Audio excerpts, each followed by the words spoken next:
समाज अनेक धर्म और पंथ में बंट चुका है और प्रत्येक पंथ में अलग अलग साधना बताई जाती है और सभी पंथ श्रीमद् भगवद गीता को शिरोधार्य मानते हैं।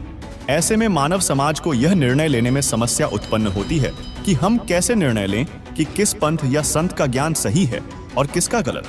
दर्शकों, मानव की इसी उलझन को दूर करने के लिए हम समय समय पर अलग अलग संतों, पंथों के समर्थकों के मध्य होने वाली डिबेट को आपके सामने प्रस्तुत करते हैं, जिसे देख व सुन आप स्वयं फैसला कर सकें कि किसका ज्ञान सही है और किसका गलत। तो आज की हमारी यह डिबेट पवित्र श्रीमद् भगवद गीता पर होने वाली है, जो आज से लगभग 5600 वर्ष पहले कुरुक्षेत्र में महाभारत के युद्ध शुरू होने से पहले बोली गई थी। दर्शकों, हमारी इस डिबेट में हमारे साथ एक तरफ हैं अंतरराष्ट्रीय कृष्ण भावनामृत संघ यानी इस्कॉन को मानने व उनके द्वारा बताई जाने वाली भक्ति क्रियाओं को करने वाले समर्थक, तो वहीं दूसरी ओर हैं विश्व प्रसिद्ध तत्वदर्शी संत रामपाल जी महाराज के शिष्य।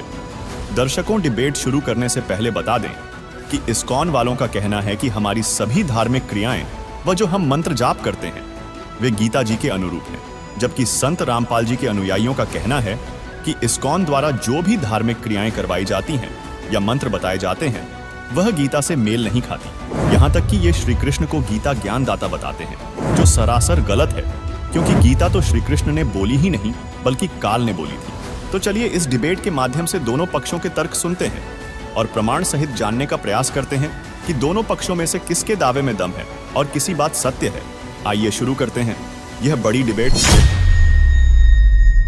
नमस्कार दर्शकों, संग्राम तो आपने बहुत देखे होंगे, युद्ध तो आपने बहुत पढ़े होंगे, लेकिन आज एक ऐसे धर्म युद्ध की मैं बात करने जा रहा हूँ। एक ऐसा धर्म युद्ध के मैदान से, अध्यात्म के संग्राम से और महाभारत के मैदान से जो भागवत गीता का उद्भव हुआ था, आज उसी भागवत गीता में उसके आध्यात्मिक संग्राम में एक ऐसी डिबेट प्रस्तुत करने जा रहा हूँ जो भागवत गीता के ज्ञान को आप सबके सामने उजागर करेगी, भागवत गीता के रहस्यों को आपके सामने बेपर्दा करेगी।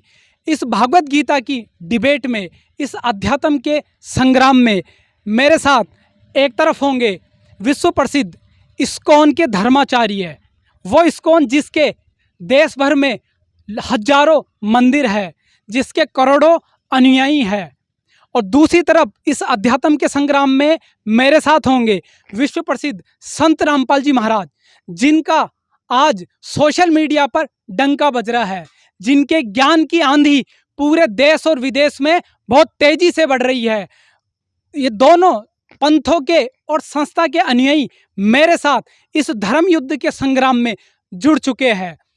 इस संग्राम में भागवत गीता पर डिबेट होगी कि आखिर भागवत गीता प्रभु के बारे में क्या संदेश दे रही है, भागवत गीता परमात्मा का क्या ज्ञान बता रही है, कौन सी भक्ति विधि बता रही है और कौन से रहस्यों से युक्त है। आज उन सभी अध्यात्म के गूढ़ रहस्यों को डिबेट के माध्यम से, चर्चा के माध्यम से आपके सामने प्रमाणित किया जाएगा, तथ्यों पर खरा उतरा जाएगा कि वास्तविकता में गीता के अनुसार सही कर्म, सही भक्ति और सही साधना कौन सा पंथ और कौन से अनुयायी कर रहे हैं और गीता के विपरीत आचरण कौन कर रहे हैं।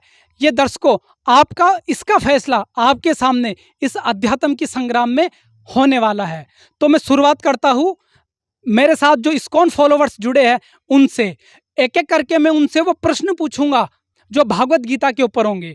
आज आपको भागवत गीता से भागवत गीता का ही ज्ञान सिद्ध करके बताएंगे आखिर गीता क्या संदेश दे रही है, भगवत प्राप्ति का और भगवत ज्ञान का इसमें क्या संदेश है। तो मैं सबसे पहले इस्कॉन के इन धर्माचार्यों से गीता के ऊपर इनका विवेचन में ले लेता हूँ।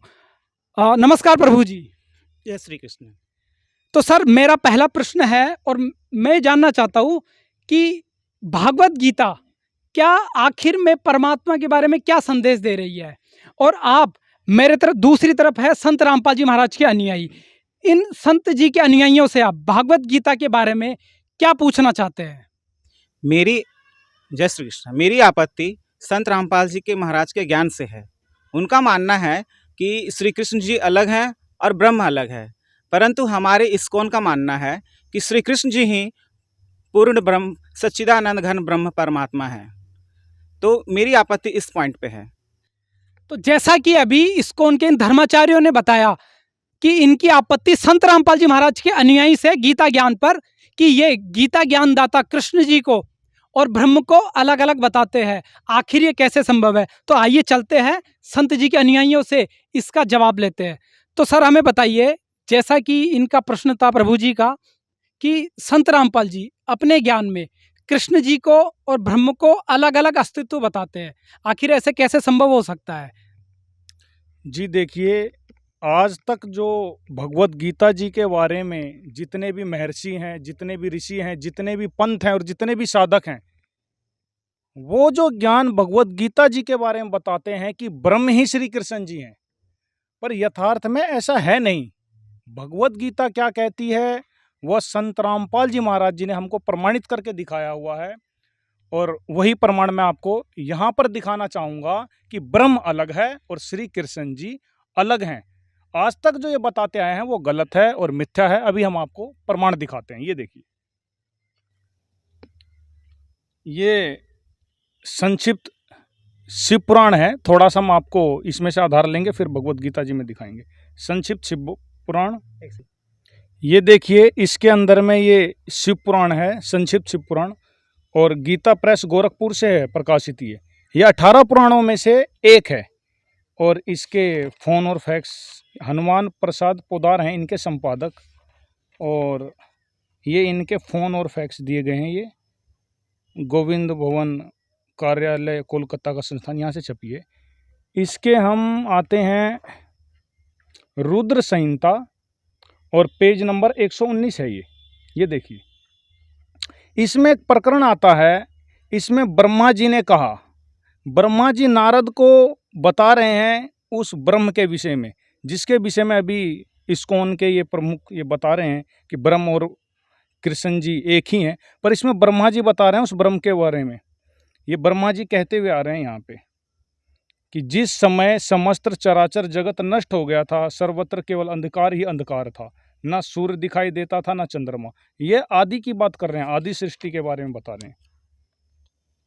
ये पेज नंबर 120, इस पे बताते हैं, भगवान सदाशिव हैं, अर्वाचीन और प्राचीन विद्वान उन्हीं को ईश्वर कहते हैं। उस समय एकाकी रहकर स्वेच्छा अनुसार विहार करने वाले उस सदाशिव ने अपने विग्रह से स्वयं ही एक स्वरूपभूता शक्ति की सृष्टि की, जो उनके अपने श्री अंग से कभी अलग होने वाली नहीं थी। उस पराशक्ति को प्रधान प्रकृति, अब देखिए जिसके बारे में सदाशिव बताया जा रहा है, आगे आपको सिद्ध हो जाएगा कि वह काल रूपी ब्रह्म है वही। उन्होंने अपने अंदर से एक पराशक्ति प्रधान प्रकृति को प्रकट किया। उस प्रकृति को गुणवती माया, बुद्धि तत्व की जननी तथा विकार रहित बताया गया है। वह शक्ति अंबिका कही गई है। उसी को प्रकृति, सर्वेश्वरी, त्रिदेव जननी, अब ये देखें यहाँ त्रिदेव जननी लिखा हुआ है।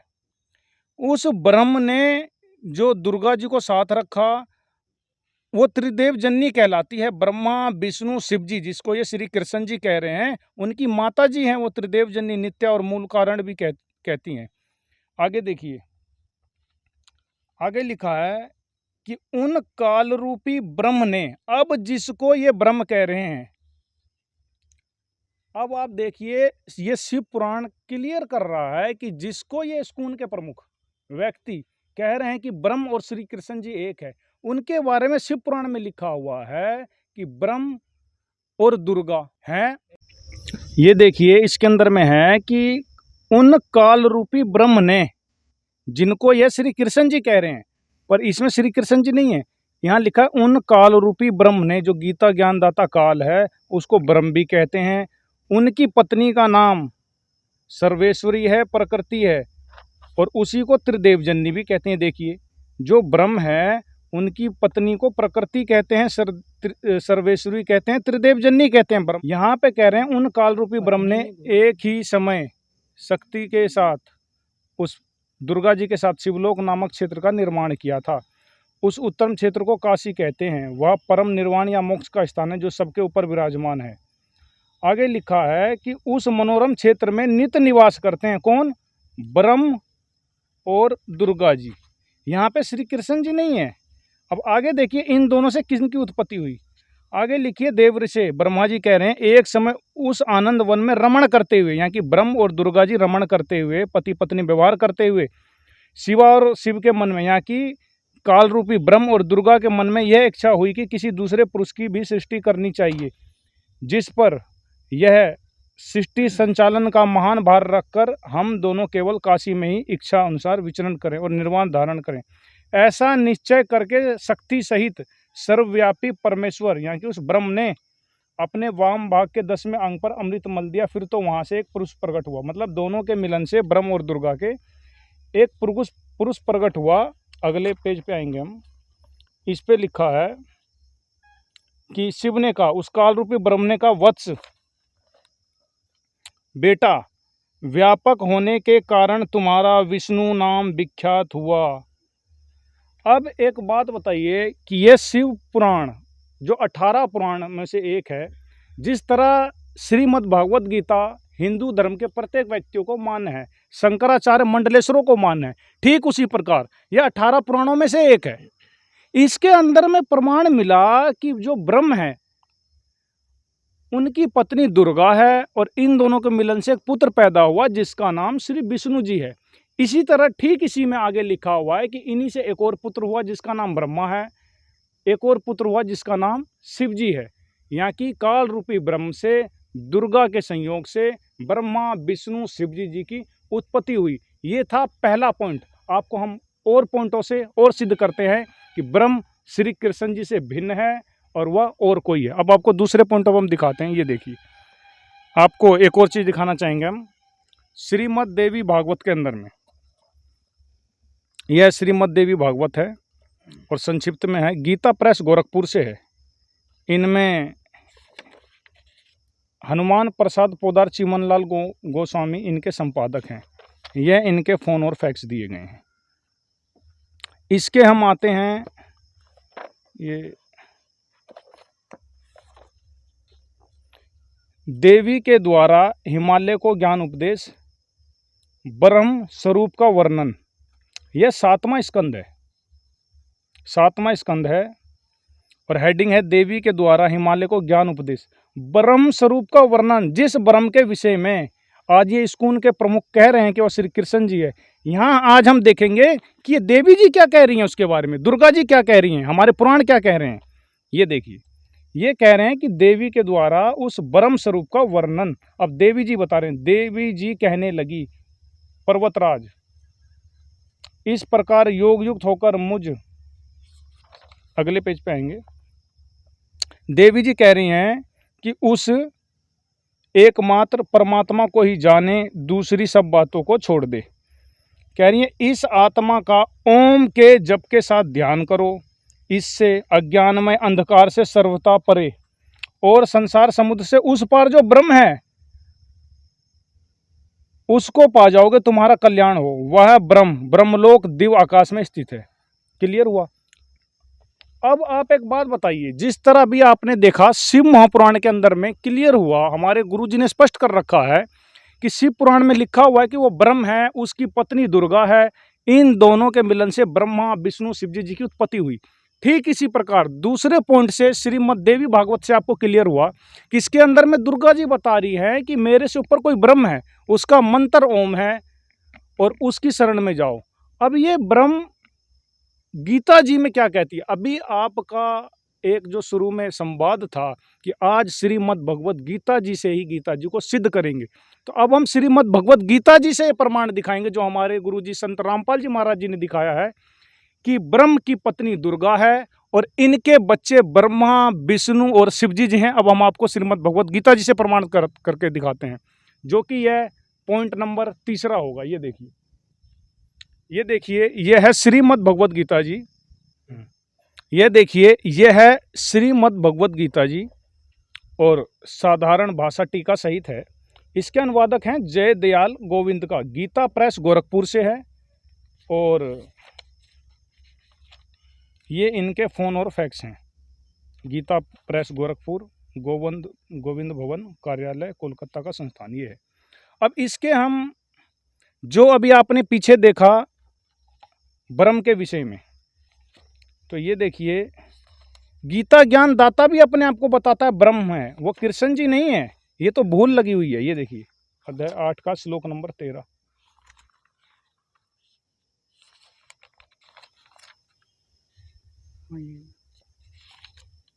ये देखिए अध्याय 8 का श्लोक नंबर ये 13 है।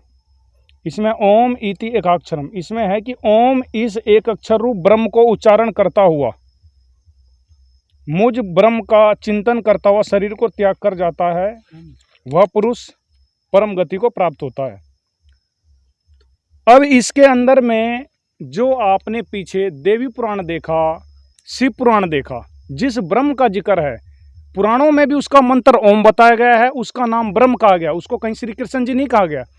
और श्रीमद् भगवत गीता जी के जो ज्ञानदाता हैं वह भी अपने आप को ब्रह्म बता रहे हैं, अपना मंत्र ओम बता रहे हैं, ना कि अपने आप को श्री कृष्ण जी कह रहे हैं। ये कड़ी बाई कड़ी मैच कर रही है, कड़ी बाई कड़ी जुड़ती हुई आ रही है। अब हम आपको अध्याय 14 का श्लोक नंबर 3 दिखाएंगे, जिसमें ब्रह्म गीता ज्ञानदाता कहता है कि दुर्गा मेरी पत्नी है, मैं उसमें बीज स्थापन करने वाला पिता हूँ, और ब्रह्मा विष्णु शिवजी जी की उत्पत्ति दुर्गा जी से हुई है। आप प्रमाण देखिए। आइए दर्शकों, गीता जी को दिखाने से पूर्व हम आपको पुराणों के कुछ प्रमाण दिखाना चाहते हैं, जिससे आपको गीता का ज्ञान समझने में आसानी होगी। तो देखिए, ये है संक्षिप्त देवी भागवत, जिसके पेज 138 पर विष्णु भगवान देवी दुर्गा से कहते हैं कि तुम शुद्ध स्वरूपा हो, यह सारा संसार तुमसे उद्भासित हो रहा है।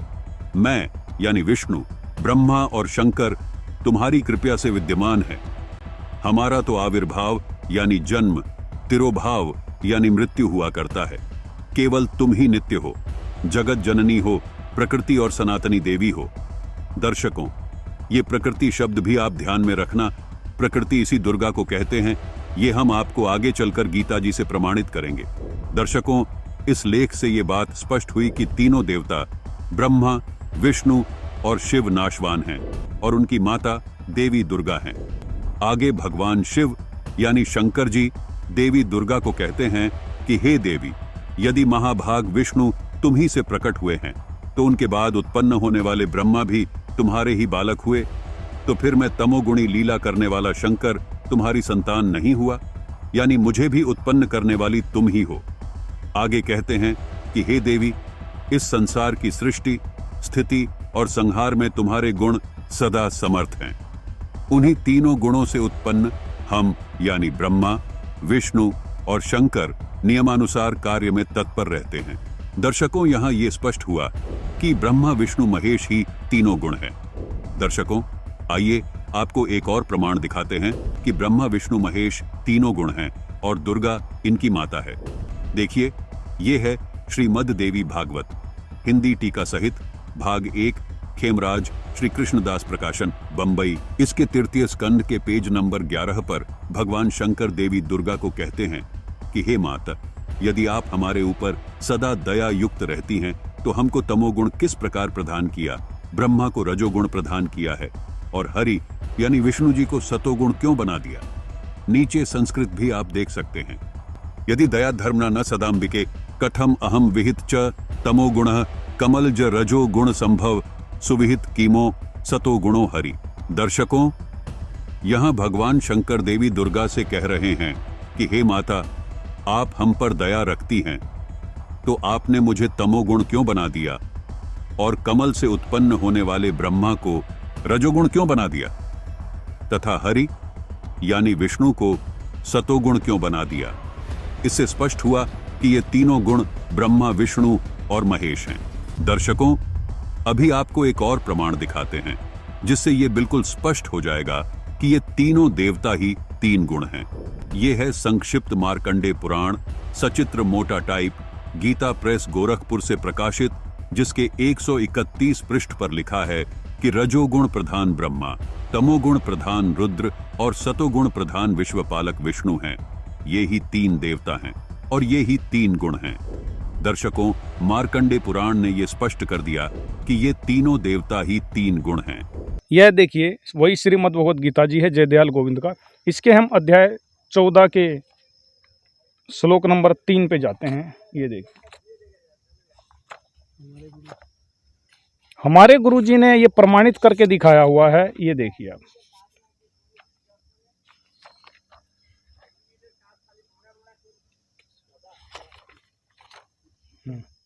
ये देखिए, ये है अथ चतुर्दशो अध्याय, 14वां अध्याय है। इसके हम श्लोक नंबर 3 पे जाते हैं, 3 4 पे। इसमें लिखा है, हे अर्जुन, गीता ज्ञान दाता जो ब्रह्म है वह कहता है, हे अर्जुन, नाना प्रकार की सब योनियों में जितनी शरीरधारी प्राणी उत्पन्न होते हैं, प्रकृति तो उन सब की गर्भ धारण करने वाली माता है और मैं बीज को स्थापन करने वाला पिता हूँ। हे अर्जुन, सतगुण, रजगुण और तमगुण ये प्रकृति से उत्पन्न तीनों गुण अविनाशी जीवात्मा को शरीर में बांधते हैं। हे अर्जुन, सतगुण विष्णु जी, रजगुण ब्रह्मा जी और तमगुण शिवजी जी, यह प्रकृति से उत्पन्न, यहाँ की दुर्गा से उत्पन्न तीनों गुण अविनाशी जीवात्मा को शरीर में बांधते हैं। अब श्रीमद् भगवत गीता जी यह प्रमाणित कर रही है कि जो ब्रह्म है, जिस तरह आपने पुराणों में देखा कि वह उनकी पत्नी दुर्गा है, ठीक इसी श्रीमद् भगवत गीता जी में प्रमाण है, अध्याय 14 के श्लोक नंबर 3 में, कि ब्रह्म की पत्नी दुर्गा है, उसके गर्भ में बीज स्थापन करने वाला यह अपने आप को पिता बताता है सभी जीवधारी प्राणियों का। और ये आगे ये भी कहता है अगले मंत्र में कि ब्रह्मा विष्णु शिवजी जी की भी उत्पत्ति करता देवी दुर्गा है और ये इनका पिता है। इति सिद्धम, इन बातों से स्पष्ट होता है कि ब्रह्म श्री कृष्ण जी से भिन्न है। तो दर्शकों, आपने देखा संत रामपाल जी के अनुयायियों ने अभी पुराणों से और गीता से ये प्रमाणित करके दिखाया कि ब्रह्म कौन है और कृष्ण जी कौन है। तो मैं तुरंत अगला क्वेश्चन ले लेता हूँ इन धर्माचार्यों से। नमस्कार प्रभु जी। जय श्री कृष्ण। सर, हमें बताइए कि आपका संत रामपाल जी महाराज के ज्ञान को लेकर क्या आपत्ति है, आप क्या प्रश्न करना चाहोगे? मेरा प्रश्न है, संत रामपाल जी महाराज बोलते हैं कि गीता का ज्ञानदाता काल है और बोलते हैं कि गीता का ज्ञान श्री कृष्ण जी ने ही काल ने दिया है। काल तो समय चक्र को कहते हैं, हम लोग जानते हैं, बचपन से सुनते आ रहे हैं, हमारे इस्कॉन में भी बोला जाता है। काल कौन है ये हमको जानना है, गीता से प्रमाणित कीजिए। सर, हमें बताइए, क्या गीता का ज्ञान श्री कृष्ण जी ने दिया? श्री कृष्ण जी ने दिया है और बोलते ये लोग बोलते हैं काल ने। जैसा कि अभी इन्होंने प्रभु जी ने बताया कि गीता का ज्ञान श्री कृष्ण जी ने दिया है, लेकिन संत रामपाल जी महाराज ये ज्ञान देते हैं कि गीता का ज्ञान कृष्ण ने नहीं, किसी और शक्ति ने दिया है। तो आइए चलते हैं, इसका स्पष्टीकरण लेते हैं गीता के प्रमाणों के साथ। तो सर, हमें बताइए, गीता का ज्ञान किस प्रभु ने दिया है? संत रामपाल जी महाराज क्या ज्ञान बताते हैं? हमारे गुरुजी संत रामपाल जी महाराज जी ने अनेकों बार प्रमाणित करके दिखाया है और दिखाते आ रहे हैं सर्व चैनलों पे कि गीता जी का ज्ञान, श्रीमद् भगवत गीता जी का ज्ञान ब्रह्म ने दिया है, ना कि श्री कृष्ण जी ने। तो अभी सर, इनका प्रश्न है कि गीता का ज्ञान काल ने दिया है। ये काल और ब्रह्म कौन सी शक्तियां हैं? काल और ब्रह्म एक ही है। यह ब्रह्मा विष्णु शिवजी जी के पिताजी हैं। वो आपको प्रमाणित करके इसके अंदर में दिखाएंगे। अध्याय 11 के श्लोक नंबर 32 में देखिए, गीता जी से ही प्रमाणित हो जाएगी कि गीता जी कहती क्या है। आइए देखिए, यह वही श्रीमद् भगवत गीता जी है। जय दयाल गोविंद का जी इनके अनुवादक हैं। इसके हम आते हैं अध्याय 11 के श्लोक नंबर 27 पे। ये देखिए, इसके अंदर में अर्जुन को जब विराट रूप दिखाया, ये कहते हैं श्री कृष्ण जी है। अर्जुन क्या देखता है? अर्जुन ने देखा कि वे सभी धृतराष्ट्र के पुत्र आप में प्रवेश कर रहे हैं और कर्ण हमारे पक्ष के भी प्रधान योद्धाओं के सहित सबके सब आपके मुखों में बड़े वेग से दौड़ते हुए प्रवेश कर रहे हैं। कई एक चूरन हुए सिरों सहित आपके दांतों के बीच में लगे दिख रहे हैं। इसके अंदर में क्लियर है कि जब अर्जुन जी को ब्रह्म ने, काल भगवान ने अपना विराट रूप दिखाया, तो अर्जुन देखता है कि वह अपने मुख के अंदर में सबको खा रहे थे। जिस तरह आम व्यक्ति एक चना खाता है, कई एक चने के छिलके उसके दांतों में लग जाया करता है, ठीक इसी प्रकार वहाँ पे ब्रह्म जो काल है वह सब प्राणियों को वहाँ पे खा रहा था। अर्जुन जी देख के भयभीत हो गए। वैसे तो आपस में दोनों रिश्तेदार थे, जीजा साला भी थे, गुरु और शिष्य भी थे, लेकिन यहाँ पर यह दृश्य देखकर अर्जुन जी थर-थर कांपने लगे। वो पहचान नहीं पा रहे थे कि ये गीता ज्ञानदाता कौन है। आपको हम अगले श्लोकों में दिखाएंगे। ये देखिए, कई एक चूरन हुए सिरों सहित आपके दांतों के बीच में लगे हुए दिख रहे हैं। ये अर्जुन जी ने देखा। फिर आगे हे भगवान कृपा करके, अब यहाँ पे अर्जुन जी पूछ रहे हैं कि मुझे बतलाइए कि आप उग्र रूप वाले कौन हैं। हे देवों में श्रेष्ठ, आपको नमस्कार हो, आप प्रसन्न हो जाइए। आदि पुरुष, आपको मैं विशेष रूप से जानना चाहता हूँ क्योंकि मैं आपकी प्रवृत्ति को नहीं जानता। अब एक बात बताइए, कृष्ण जी के साथ अर्जुन जी का रहना खाना उठना बैठना चलना फिरना होता था, और यहाँ पे गीता में कह रहे हैं कि मैं आपकी प्रवृत्ति को नहीं जानता। तो यह सोचने का विषय है कि यहाँ पर वो कौन था। क्या जीजा साला एक दूसरे को नहीं जानते? यहाँ पे कह रहा है, अर्जुन जी कह रहे हैं कि आप कौन हो, मैं आपको विशेष रूप से जानना चाहता हूँ, आप बताइए आप कौन है, आपको नमस्कार है। अगले श्लोक में अध्याय 11 के श्लोक नंबर 32 में उन्होंने ये नहीं कहा कि मैं श्री कृष्ण जी हूँ, अगर होते तो कहते कि मैं श्री कृष्ण जी हूँ। अगले मंत्र में स्पष्ट कहा है कालो आस्मि, मैं काल हूँ, और ये वही काल है जो आपको पहले शिव महापुराण से सिद्ध करके दिखाया गया था, देवी पुराण से सिद्ध करके दिखाया गया था कि वो ब्रह्म है, वो काल है। गीता में भी गीता से ही प्रमाणित होगा कि वह काल है। ये देखिए, ये वही है जयदयाल गोविंदका जी की श्रीमद् भगवद गीता। और जब अर्जुन कहता है कि मुझे बतलाइए कि आप उग्र रूप वाले कौन हैं, हे देवों में श्रेष्ठ, आपको नमस्कार हो, विशेष रूप से मैं आपको जानना चाहता हूं क्योंकि मैं आपकी प्रवृत्ति को नहीं जानता। श्री अर्जुन जी कह रहे हैं कि मैं आपको नहीं पहचानता। तो अगले मंत्र में कहते हैं कि लोकों का नाश करने वाला बढ़ा हुआ काल हूं, इस समय इस लोकों को नष्ट करने के लिए प्रवृत्त हुआ हूं। हम सभी जानते हैं कि श्री कृष्ण का जन्म कंस की कारागार में माता देवकी के गर्भ से हुआ था, जिसका प्रमाण श्रीमद् भागवत सुधा सागर यानी शुक सागर के 10वें स्कंध अध्याय 3 में है। जबकि काल ब्रह्म ब्रह्मलोक में रहता है, यह किसी को प्रत्यक्ष दर्शन नहीं देता, क्योंकि इसने सनातन परम धाम सतलोक में एक भयंकर गलती की थी। इसी के परिणाम स्वरूप इसे श्राप लगा हुआ है, जिसके कारण यह प्रतिदिन 1 लाख मनुष्यधारी प्राणियों के शरीर से निकलने वाली गंध को खाता है और 1.25 लाख को उत्पन्न करता है। इसलिए यह अपनी योग माया से छिपा रहता है। अधिक जानकारी के लिए देखिए संपूर्ण सृष्टि रचना से संबंधित यह वीडियो, जिसका लिंक हमने इसी वीडियो के डिस्क्रिप्शन बॉक्स में दिया है। किसी को प्रत्यक्ष दर्शन नहीं देता है, जिसका प्रमाण गीता अध्याय 7 श्लोक 24 से 25 है, जिसमें काल ने स्वयं कहा है। गीता अध्याय 7 श्लोक 24, अव्यक्तं व्यक्तिमापन्नं मन्यन्ते माम बुद्धयः परं भावमजानन्तो ममाव्ययमनुत्तमम्। बुद्धिहीन लोग मेरे अश्रेष्ठ अटल परम भाव को न जानते हुए छिपे हुए अर्थात परोक्ष मुझ काल को मनुष्य की तरह आकार में कृष्ण अवतार प्राप्त हुआ मानते हैं, अर्थात मैं कृष्ण नहीं हूँ। गीता अध्याय 7 श्लोक 25, नाहं प्रकाशः सर्वस्य योगमाया समावृतः मूढोऽयं नाभिजानाति लोको मामजमव्ययम्। मैं योग माया से छिपा हुआ सबके प्रत्यक्ष नहीं होता, अर्थात अदृश्य रहता हूँ।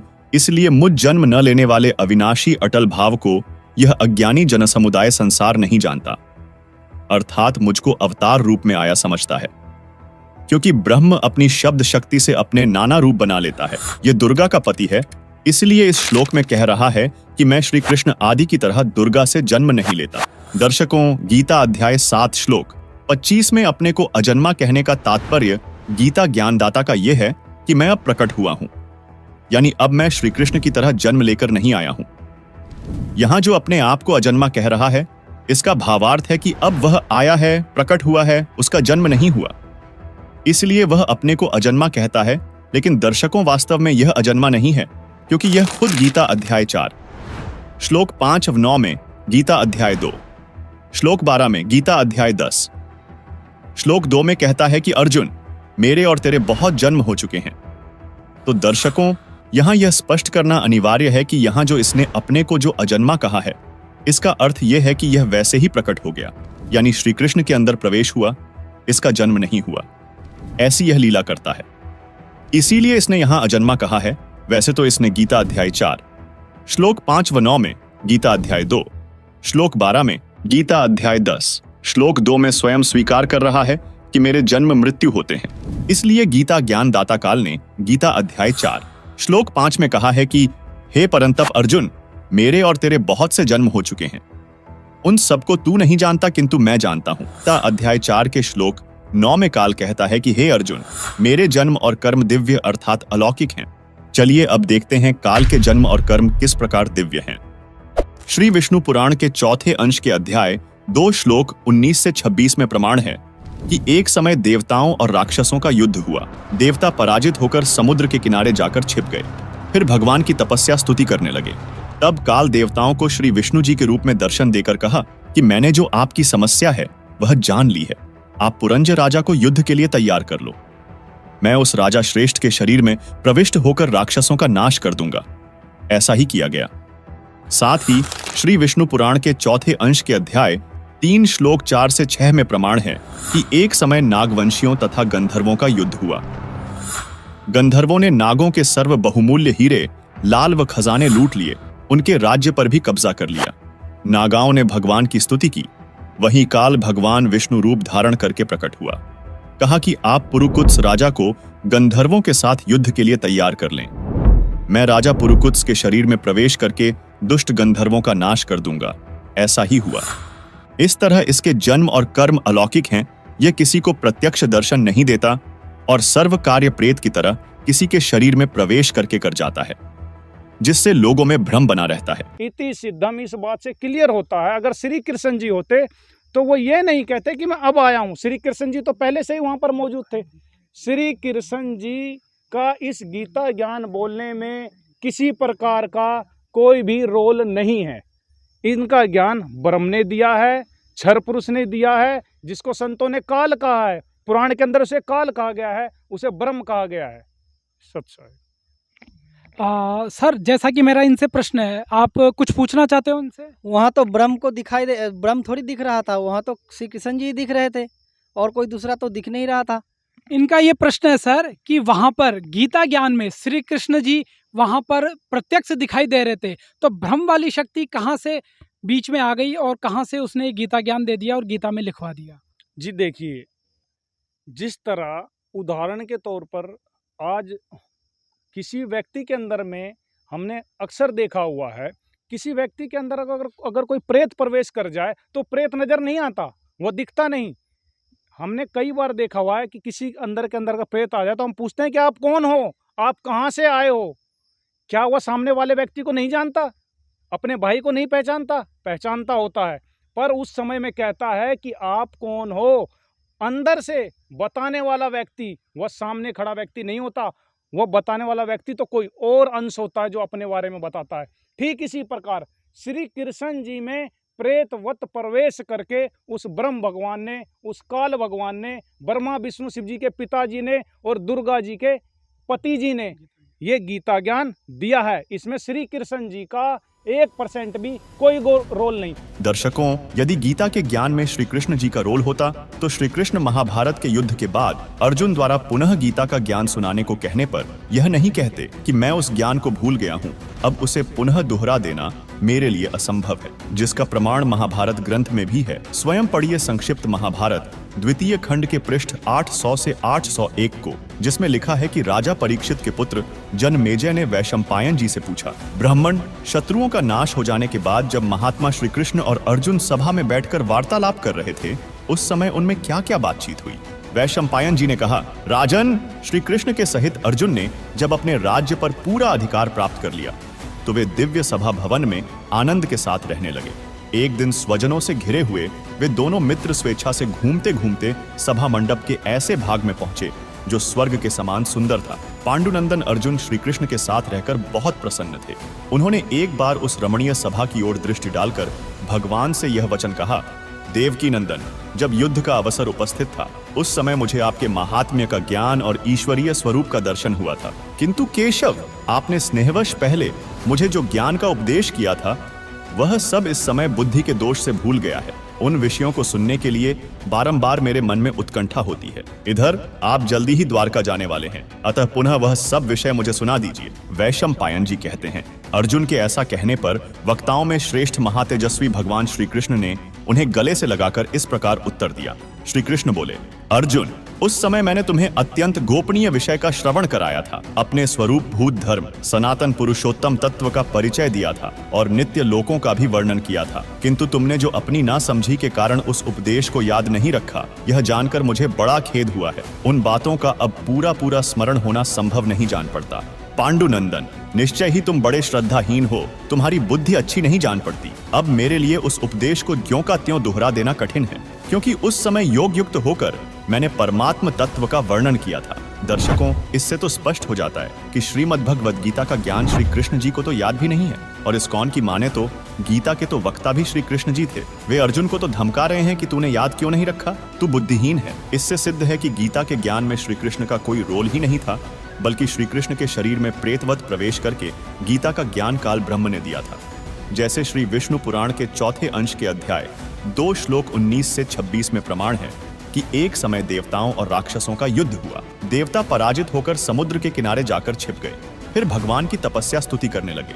तब काल देवताओं को श्री विष्णु जी के रूप में दर्शन देकर कहा कि मैंने जो आपकी समस्या है वह जान ली है, आप पुरंज राजा को युद्ध के लिए तैयार कर लो, मैं उस राजा श्रेष्ठ के शरीर में प्रविष्ट होकर राक्षसों का नाश कर दूंगा। ऐसा ही किया गया। साथ ही श्री विष्णु पुराण के चौथे अंश के अध्याय 3 श्लोक 4 से 6 में प्रमाण है कि एक समय नागवंशियों तथा गंधर्वों का युद्ध हुआ। गंधर्वों ने नागों के सर्व बहुमूल्य हीरे, लाल व खजाने लूट लिए, उनके राज्य पर भी कब्जा कर लिया। नागाओं ने भगवान की स्तुति की।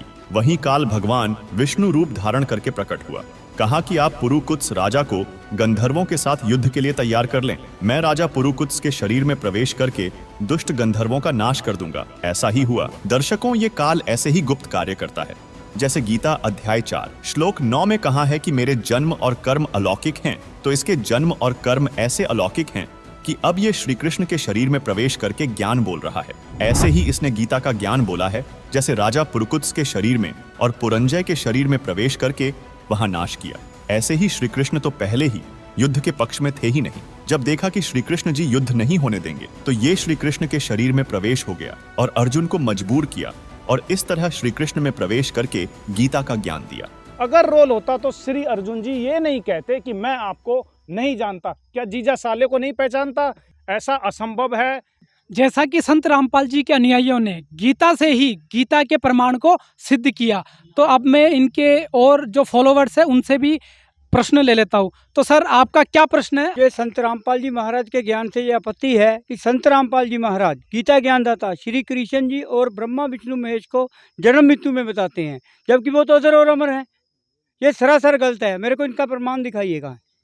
जैसा कि इनका प्रश्न है कि श्री कृष्ण जी अजरो अमर है, लेकिन संत रामपाल जी महाराज मिथ्या ज्ञान फैला रहे हैं कि कृष्ण जी की जन्म और मृत्यु होती है। तो आइए चलते, इसका भी स्पष्टीकरण हम गीता से लेते हैं। तो सर बताइए, उनका प्रश्न है कि क्या श्री कृष्ण जी की जन्म और मृत्यु होती है, जैसा संत रामपाल जी महाराज गीता से साबित कर रहे हैं, ये कहाँ तक ठीक है? जी देखिए, संत रामपाल जी महाराज जी हमारे गुरु जी ने अनेकों बार यह इंटरनेशनल चैनल पे प्रमाणित करके दिखाया है, बताया है और दिखाते रहते हैं अनेकों बार कि ब्रह्मा जी, विष्णु जी, शिव जी का जन्म मृत्यु होता है। श्री कृष्ण जी विष्णु जी के अवतार हैं। ये भ्रम में है। आपको प्रमाण दिखाते हैं जो हमारे गुरुदेव जी हमें दिखाते हैं। ये देखिए, यह श्रीमद् देवी भागवत है, संक्षिप्त श्रीमद् देवी भागवत, गीता प्रेस गोरखपुर से है। और हनुमान प्रसाद पोदार चिन्मनलाल गोस्वामी इसके संपादक हैं। ये इनके फ़ोन और फैक्स हैं। इसके हम आते हैं, ये देखिए, ये है 3रा स्कंद और पेज नंबर 138 है। ये देखिए, और इसकी हेडिंग यहाँ से शुरू होती है, ब्रह्मा जी का भगवती के चरण में समस्त देवता लोक आदि को देखना तथा भगवान विष्णु, भगवान शंकर और ब्रह्मा के द्वारा भगवती जगदम्बिका की स्तुति। ब्रह्मा, विष्णु और शिव जी माता दुर्गा की स्तुति कर रहे हैं इस जगह पे, और इसके अंदर में प्रमाण है इसका।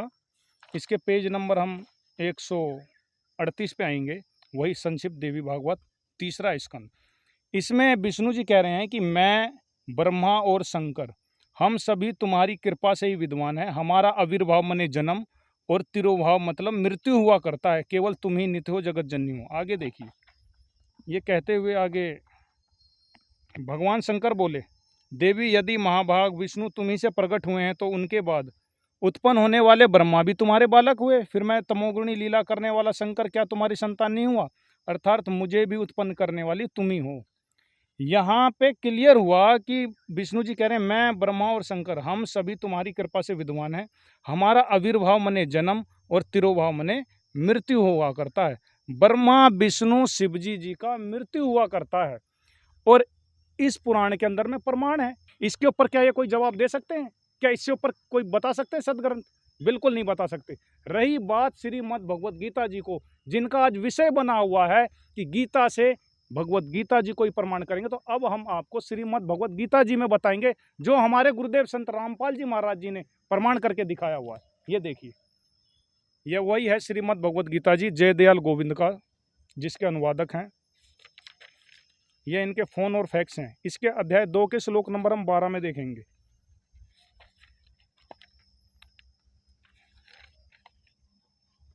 इसमें ब्रह्म भगवान अर्जुन से कह रहे हैं, अध्याय 2 का श्लोक नंबर 12 है। इसमें कह रहे हैं, ना तो ऐसा ही है कि मैं किसी काल में नहीं था, अथवा तू नहीं था, अथवा ये राजा लोग नहीं थे, और ना ऐसा ही है कि इससे आगे हम सब नहीं रहेंगे। मतलब हमारा जन्म मरण होता रहेगा। ब्रह्म भगवान जी भी अपने जन्म मरण की बात को स्वीकारता है। ब्रह्मा विष्णु शिव जी की तो बात ही क्या रही। आगे देखिए, इसी के अध्याय 4 के श्लोक नंबर 5 में आपको लेके चलते हैं। ये अध्याय 4 और श्लोक नंबर इसका ये 5 है। इसमें कहा, इस पर श्री भगवान बोले, ब्रह्म भगवान कह रहे हैं अर्जुन से कि हे परंतप अर्जुन, मेरे और तेरे बहुत से जन्म हो चुके हैं, उन सबको तू नहीं जानता किंतु मैं जानता हूं। अब आप मुझे बताइए कि आज तक ये ढिंडोरा पीटते हुए आ रहे हैं कि ब्रह्म ही अविनाशी है, श्री कृष्ण ही पूर्ण ब्रह्म है, जबकि श्रीमद् भगवत गीता जी कह रही है कि ब्रह्म भगवान कह रहे हैं कि मेरी तो जन्म और मृत्यु हुआ करती है। ब्रह्मा विष्णु शिव जी पुराणों में स्वीकार कर रहे हैं कि मेरा और जन्म और मृत्यु हुआ करती है। आखिर यह कौन सा ज्ञान बता रहे हैं? जो इनका ज्ञान है उसका गीता में कहीं पर नहीं कोई प्रमाण है। जैसा कि दर्शकों अभी आपने देखा कि संत रामपाल जी के अनुयायियों ने गीता से ही गीता को प्रमाणित करके दिखाया कि आखिर ब्रह्म कौन है, काल कौन है। अभी तक की डिबेट में, इस संग्राम में संत रामपाल जी महाराज के अनुयायी गीता प्रमाणों के आधार से भारी पड़ते हुए नजर आ रहे हैं। तो सर मेरा अगला प्रश्न रहेगा इनके अन्य धर्माचार्यों से। तो सर आप बताइए, गीता ज्ञान के ऊपर आपका क्या प्रश्न है?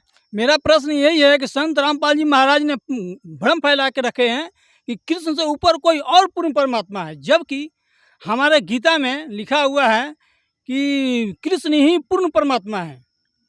जबकि श्लोक है, बहु नाम जन्मांते ज्ञानम माम प्रबधते वासुदेवा सर्वम इति सर्व महात्मा सुरदुर्लभा। कृष्ण वासुदेवा ही पूर्ण परमात्मा है।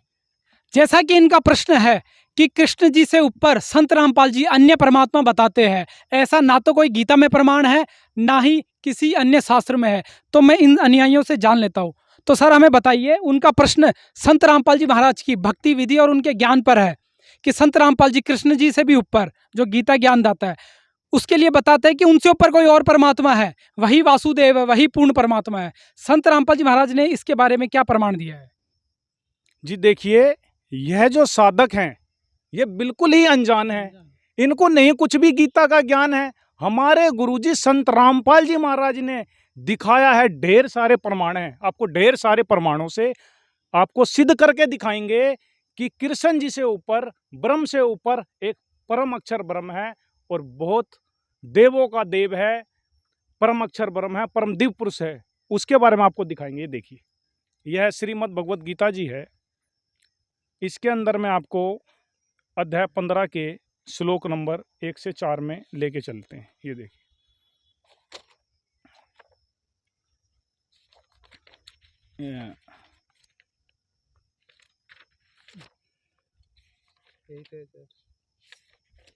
ये अध्याय पंचोदशो अध्याय है, 15वां अध्याय है।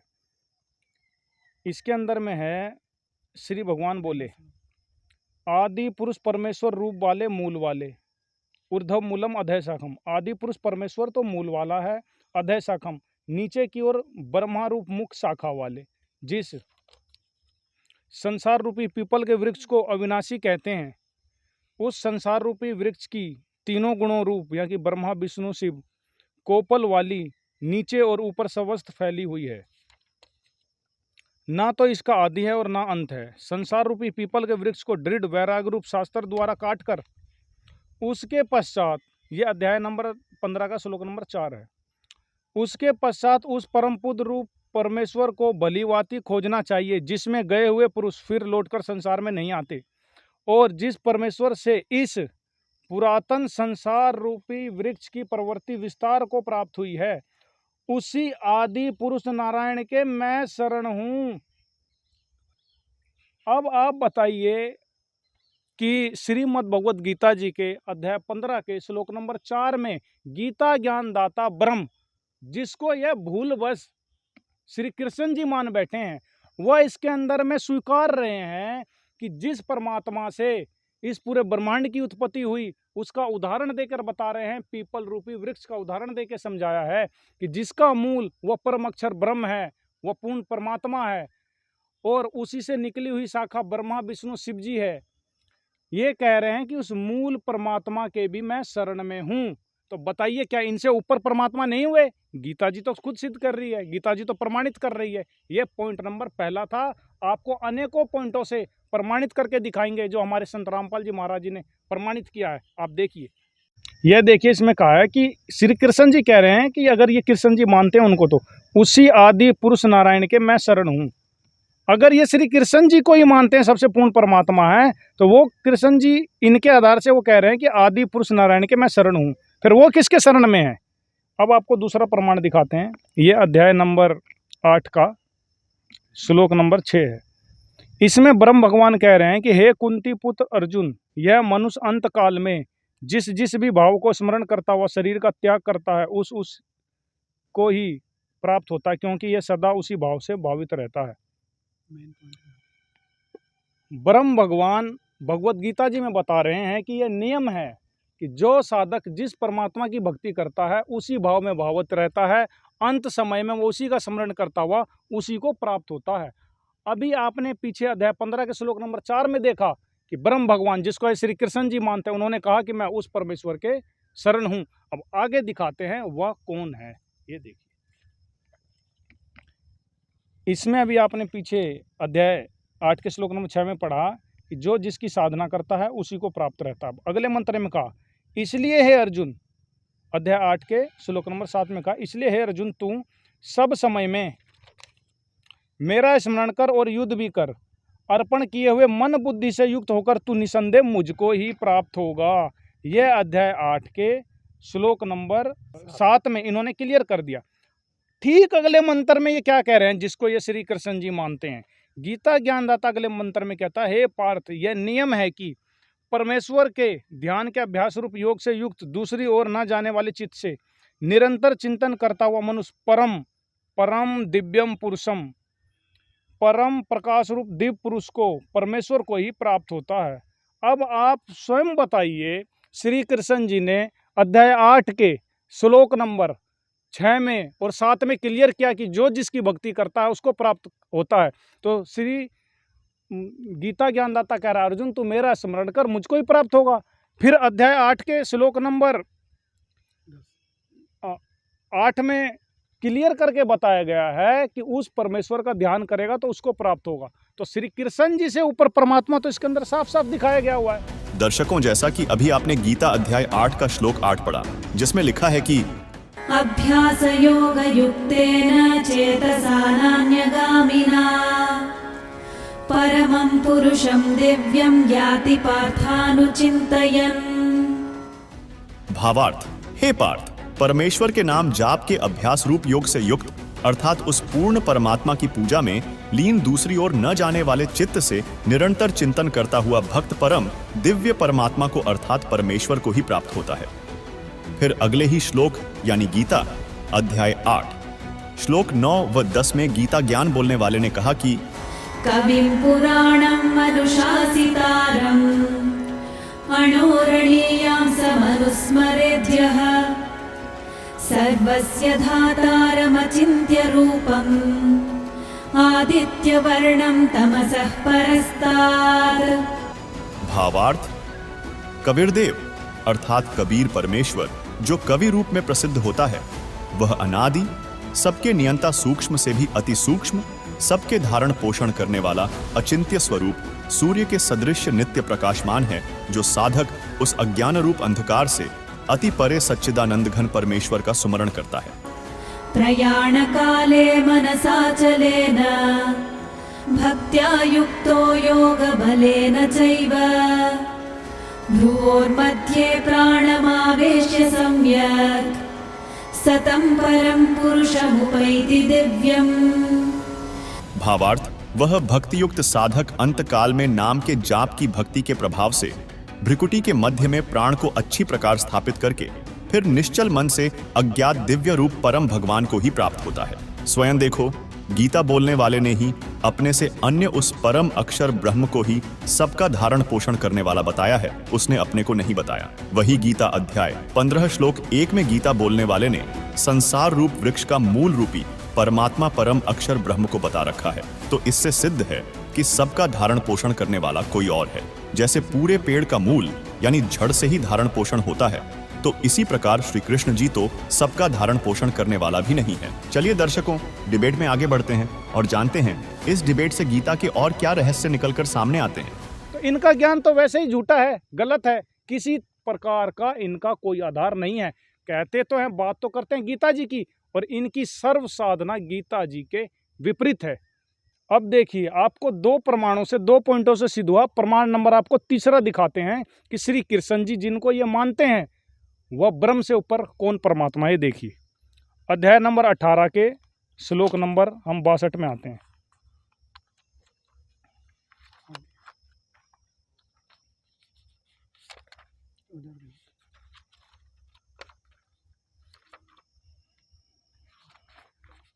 ये देखिए, ये वही श्रीमद् भगवद गीता है, जयदयाल गोविंद का, गीता प्रेस गोरखपुर से। इसके हम आते हैं अध्याय नंबर 18 में और श्लोक नंबर 62 पे। ये कहते हैं कि श्री कृष्ण जी से ऊपर कोई भगवान नहीं। वो तो इनको भूल ज्ञान है इनका। वह ब्रह्म भगवान है जिसने गीता का ज्ञान दिया। वो ब्रह्म भगवान गीता जी में कह रहा है कि हे भारत, तू सब प्रकार से उस परमेश्वर की ही शरण में जा, गच्छ शरणम गच्छ। उस परमात्मा की ही कृपा से तू परम शांति को तथा सनातन परम धाम को प्राप्त होगा। यह श्री कृष्ण जी से भिन्न है, जिसके बारे में बता रहे हैं उस परमेश्वर की। अगर इनकी बातों को एक बार मान भी लिया जाए कि गीता ज्ञानदाता कृष्ण है, जो ये कहते हैं, वैसे तो है नहीं, वो ब्रह्म भगवान है। हमारे गुरुदेव संत रामपाल जी महाराज जी ने क्लियर करके दिखाया है। अगर इनकी एक बात मान भी लें कि श्री कृष्ण जी है, वो तो इसमें स्पष्ट कह रहे हैं अध्याय 18 के श्लोक नंबर 62 में कि उस परमेश्वर की शरण में जा, उसकी कृपा से तू परम शांति और सनातन परम धाम को प्राप्त होगा। तो इनसे ऊपर तो वैसे सिद्ध हो गए। तो ये तीसरा पॉइंट था। आगे देखिए इसमें क्या लिखा गया है। ये देखिए, उस परमेश्वर की ही शरण में जा, उस परमात्मा की कृपा से तू परम शांति को तथा सनातन परम धाम को प्राप्त होगा। आगे देखिए, 18 के श्लोक नंबर 63 में कहा है, इस प्रकार यह गोपनीय से भी अति गोपनीय ज्ञान मैंने तुझसे कह दिया। अब तू इस रहस्ययुक्त ज्ञान को पूर्णतः भली भांति विचार कर जैसा चाहता है वैसा कर। अब आगे लिखा है कि संपूर्ण गोपनीयों से भी अति गोपनीय मेरे परम रहस्ययुक्त वचन को तू फिर भी सुन। तू मैं दृढ़म इष्ट असी, इसमें लिखा है कि मेरा भी पक्कम पक्का इष्ट है। कौन?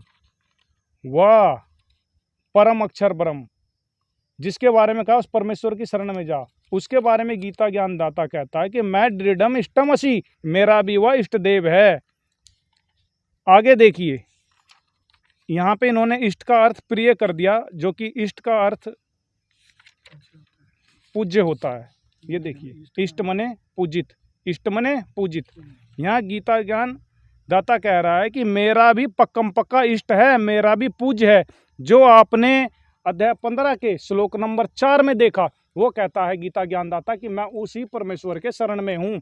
अध्याय 18 के श्लोक नंबर 64 में भी गीता ज्ञानदाता यही कह रहा है कि वह मेरा तुझे गोपनीय से भी अति गोपनीय ज्ञान बताता हूँ कि मेरा भी जो इष्ट देव है वह वो परमेश्वर है, परम अक्षर ब्रह्म है। तो इनसे ऊपर तो ढेर सारे प्रमाण हैं। ये देखिए, आपको और प्रमाणित करके दिखाते हैं। ये है वही श्रीमद् भगवद गीता, इसके अध्याय नंबर 2 का श्लोक नंबर 12 है। इसमें जिसको ये श्री कृष्ण जी मानते हैं वो कह रहे हैं, ना तो ऐसा ही है कि मैं किसी काल में नहीं था, अथवा तू नहीं था, अथवा ये राजा लोग नहीं थे, और ऐसा भी नहीं है कि इससे आगे हम सब नहीं होंगे, हम सब नहीं रहेंगे। गीता ज्ञानदाता कह रहा है मेरे और तेरी जन्म मृत्यु बनी रहेगी। अध्याय 2 के 12 में, अध्याय 4 के 5 और 9 में, अध्याय श्लोक नंबर 10 के 2 में ये प्रमाणित होता है कि गीता ज्ञानदाता कह रहा है कि मेरे और तेरे बहुत सारे जन्म हो चुके हैं, होते रहेंगे, लेकिन अविनाशी तो कोई और है। आप आगे देखिए, इसी के श्लोक नंबर अध्याय 2 के श्लोक नंबर 17 में कहा गया है कि नाश रहित तो तू उसको जान जिससे यह संपूर्ण जगत दृश्य वर्ग व्याप्त है। इस अविनाशी का विनाश करने में कोई भी समर्थ नहीं। श्री कृष्ण जी जिसको ये मानते हैं गीता ज्ञानदाता, वह ब्रह्म है। वह कहता है इसके अंदर में कि मेरे और तेरे अर्जुन बहुत सारे जन्म हो चुके हैं, आगे भी होते रहेंगे। अविनाशी तो उस परमात्मा को जान जिसको मारने में कोई सक्षम नहीं। तो श्री कृष्ण जी और जिसको वास्तविकता ब्रह्म है, उससे ऊपर परमात्मा सिद्ध हो गया। और आपको एक प्रमाण और दिखाते हैं, ये देखिए अध्याय नंबर